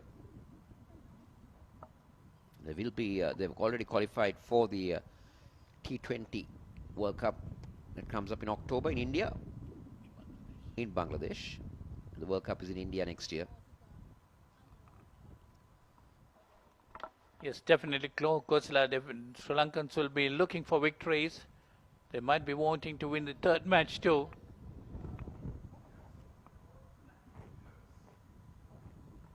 Well, their next tour will be to Ireland. They got to win, get 4 wins at least in the last 5 games. Of course, if they win the next one, they need to win 1 more.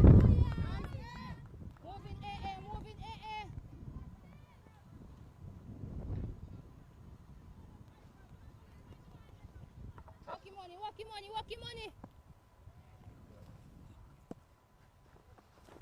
Oh, sweat, Jada James, man.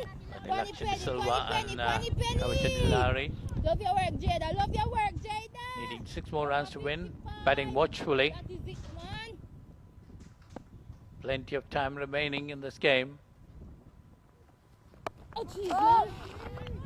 Walk easy, walk easy. Sri Lanka need another 6 to seal this game. No hurry at all. Ricky was very eagerly looking at how many runs remaining. He's booked tickets to a film hall in Surya. Oh gosh! for the 3:30 show, courtesy of Ricky. Yeah, that will be interesting, no doubt about that. Ricky also likes to watch those elephants.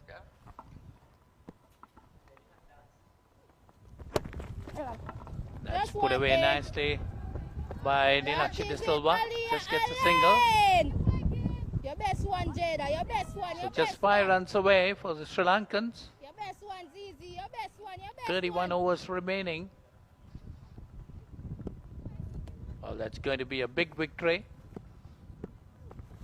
Oh, sweet Jesus, man.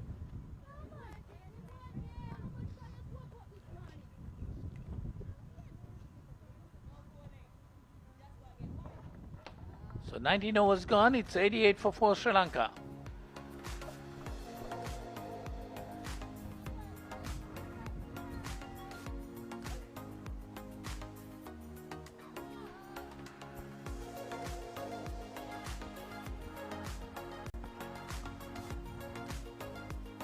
$50 for Gunaratne at the top, 28 for Dilhari. They've been the main 2 contributors in this Sri Lankan run chase.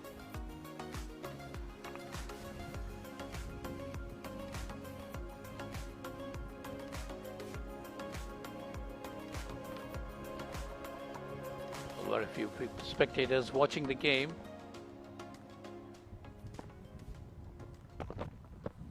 Oh, Jesus! Huge swing at that by Nilakshi De Silva. Well, those type of shots are not needed at this stage, Kosala. Just work it around. You only need 5 to win.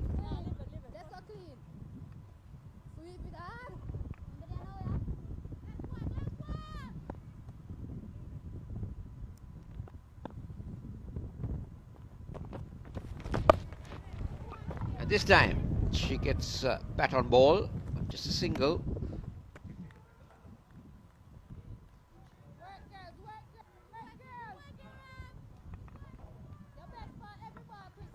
Well, just 4 more needed to victory. There you see the replay of that.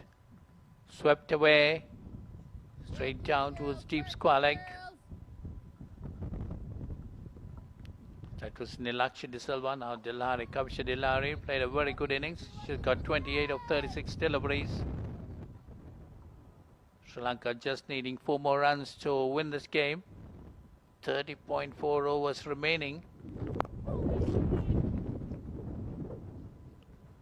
Karishma Ramharak 1 for 27, bowling a 5th over.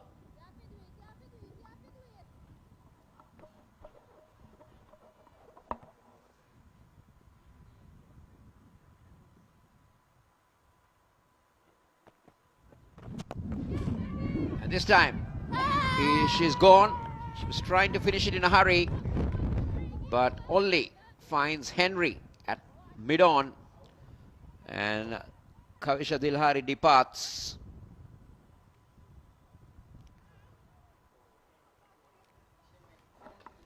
Down the track, trying to go over mid-on, only succeeded in getting into the hands of Henry. And those are bucket-like hands. They won't miss that. Well, I thought that was an unwanted shot. Kavisha Dilhari trying to finish it off early. Caught by Henry of Ramharak for 28.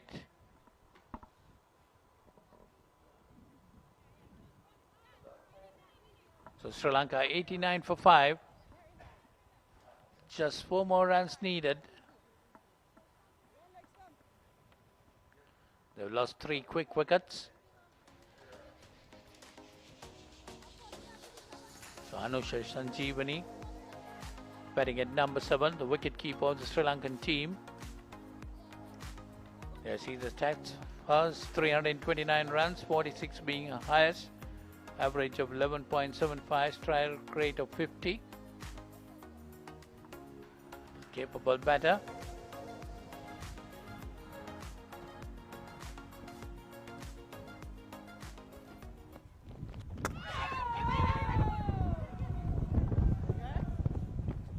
She was lucky there, swept it, got the top edge. Gets off the mark with that single.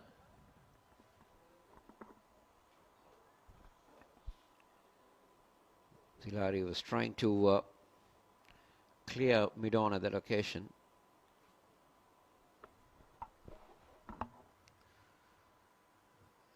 And there is a check for concussion.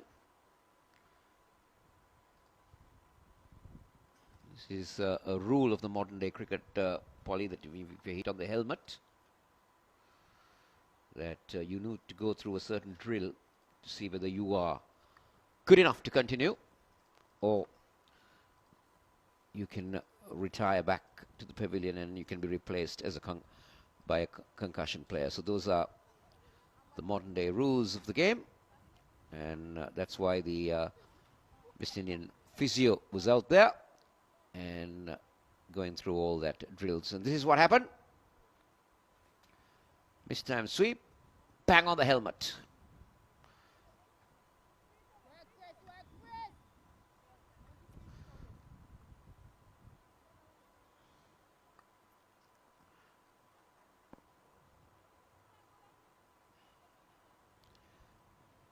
One hit away, Sri Lanka.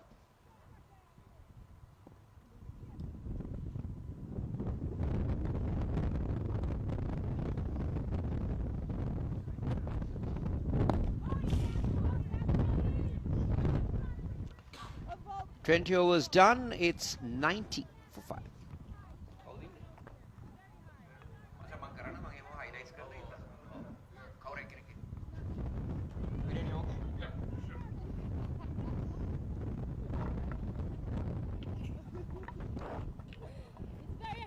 There you go, after 20 overs, Sri Lanka 90 for 5. No danger of falling short, just needing 3 runs.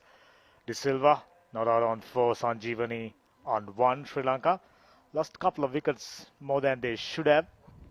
Nevertheless, a resounding victory on the cards for Sri Lanka.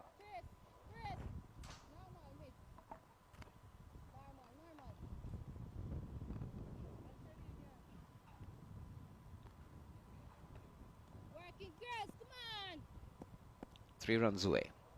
James continuing, 1 for 10 so far. Yes, yes, yes, yes, Z! Work it, girls, work it, girls! 2 spinners, James and Ramarak did a fine job, pick up a couple of wickets among them. Dilhari trying to sweep that one from outside the off stumps. Impact outside the off stump, in no danger. Sanjeevani, the wicketkeeper, getting an opportunity to bat for the first time in the series. We'll have another look. There's no doubt about that. Way outside the line of off stump. Short, pulled away. Just a single. Sri Lanka needing 2 more runs. De Silva does the finishing job. Did the finishing job in the previous game. By the looks of it, she once again gets an opportunity. Last game she just came in and blasted away 2 boundaries. Oh gosh! Very solid looking defensive stroke. Sider James operating good lines and lengths. Touch too little, too late. But decent effort with the ball will give them some sort of positives come next game. There you go, a little bit of turns. With that single, scores are level. Stroke away to seal victory for Sri Lanka women and seal the series. And, Sherman Campbell, the skipper, just bringing in the fielders now.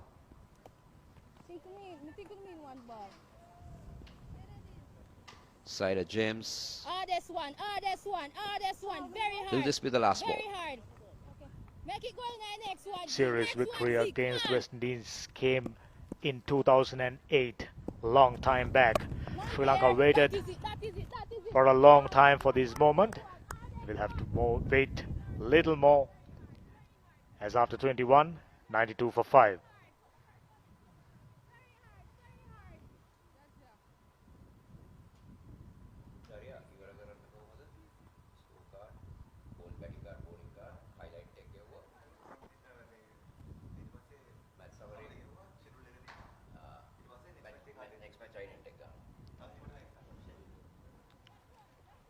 Before the beginning of this game, Sri Lanka won 15 games against West Indies. This will be the 16th victory against a very solid West Indies women's outfit. And in commentary, our fellow commentators mentioned that almost all the squad wasn't there when Sri Lanka beaten West Indies in 2008.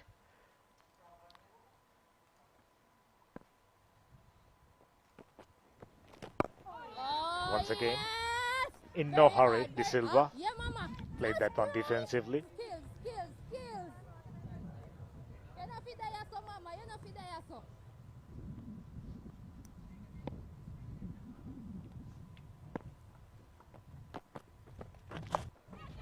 There she goes, but finds the fielder.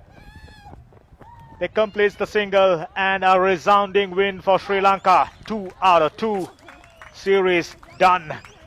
Increased their chances of qualifying automatically to the World Cup. Very well done. Congratulations, Nilakshi De Silva once again doing the finishing touches. Sri Lanka won by 5 wickets. A wonderful game of cricket. Sri Lanka did outstandingly well in the first game, and today they were very clinical with the ball. At the toss, Shamariat about to mention, had she won it, would have opted to bowl first. So she got what she wanted, and Sri Lanka restricted West Indies for just 92 runs and happy dugout. Head coach Ramesh Ratnayaka done a fantastic job. Youngster Vishmi Gunaratne coming good, second 50 in her career. I'm sure there's plenty more to come. Smiles, happy faces in the dugout. And this is how they done that.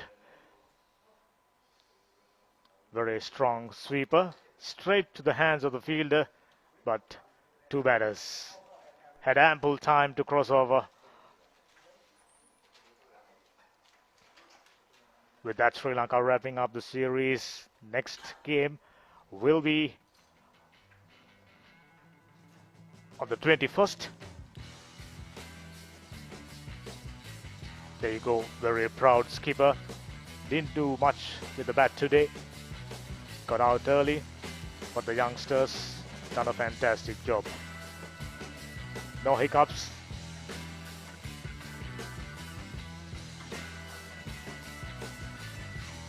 So a very good win, 5-wicket win. They would have liked to win it with about 6 or 7 wickets, but that's how the game goes. And Sri Lanka women sealed the series 2-0 in the 3-match series.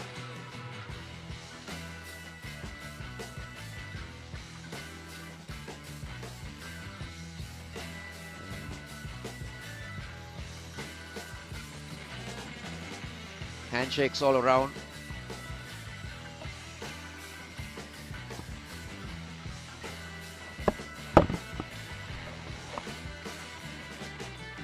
Coaching staff, support staff, all congratulating each other.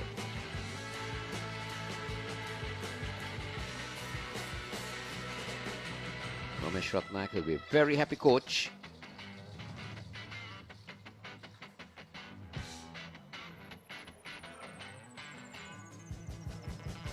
So this is the Sri Lankan batting card. 50 for Vishmi Gunaratne at the top, 28 for Kavisha Dilhari. The other batters not making note for the contributors, but good enough for Sri Lanka to get to that 93 required with the loss of 5 wickets. The bowling for the West Indies, a wicket apiece for Connell, Alain and 2 for Ramshak. The other bowlers didn't really trouble the Sri Lankan batters.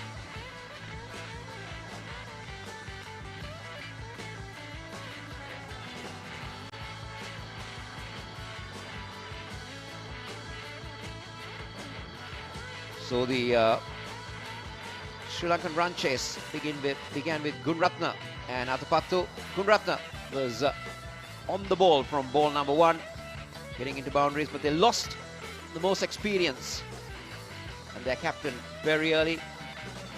But Bishmi Gunaratne just continued in the manner she knows well, by getting boundaries very frequently. She was not afraid to play the drive.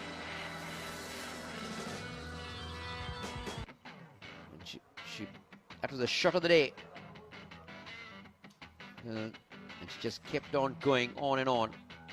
And with that partnership with Kavisha Dilari, made sure that Sri Lanka were on course to get this target of 92.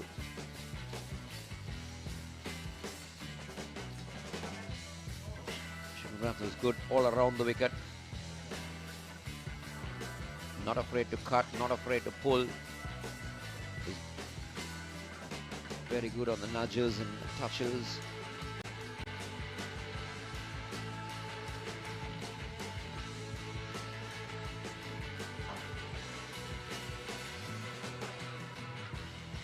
And there you go. That was the half century for Bishmi Gunaratne. And then she departed as soon as that.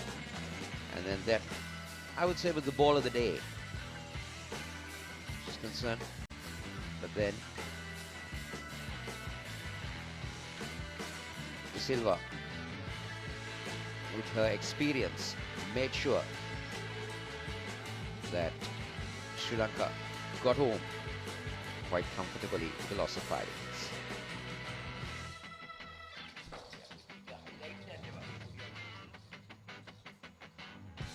So this is how the match ended up.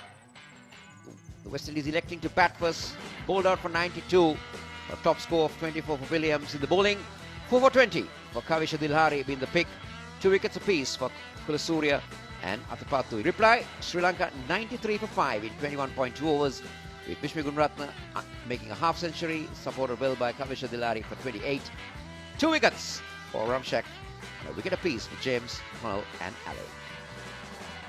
Sri Lanka win by 5 wickets. So the first game won by Sri Lanka by 6 wickets, the second by 5 wickets. We got the third and final ODI, which happens on the 21st at the same venue. And then we move on to the T20s later on. So, thank you very much for joining this coverage, courtesy of Channel I, Rupawahini.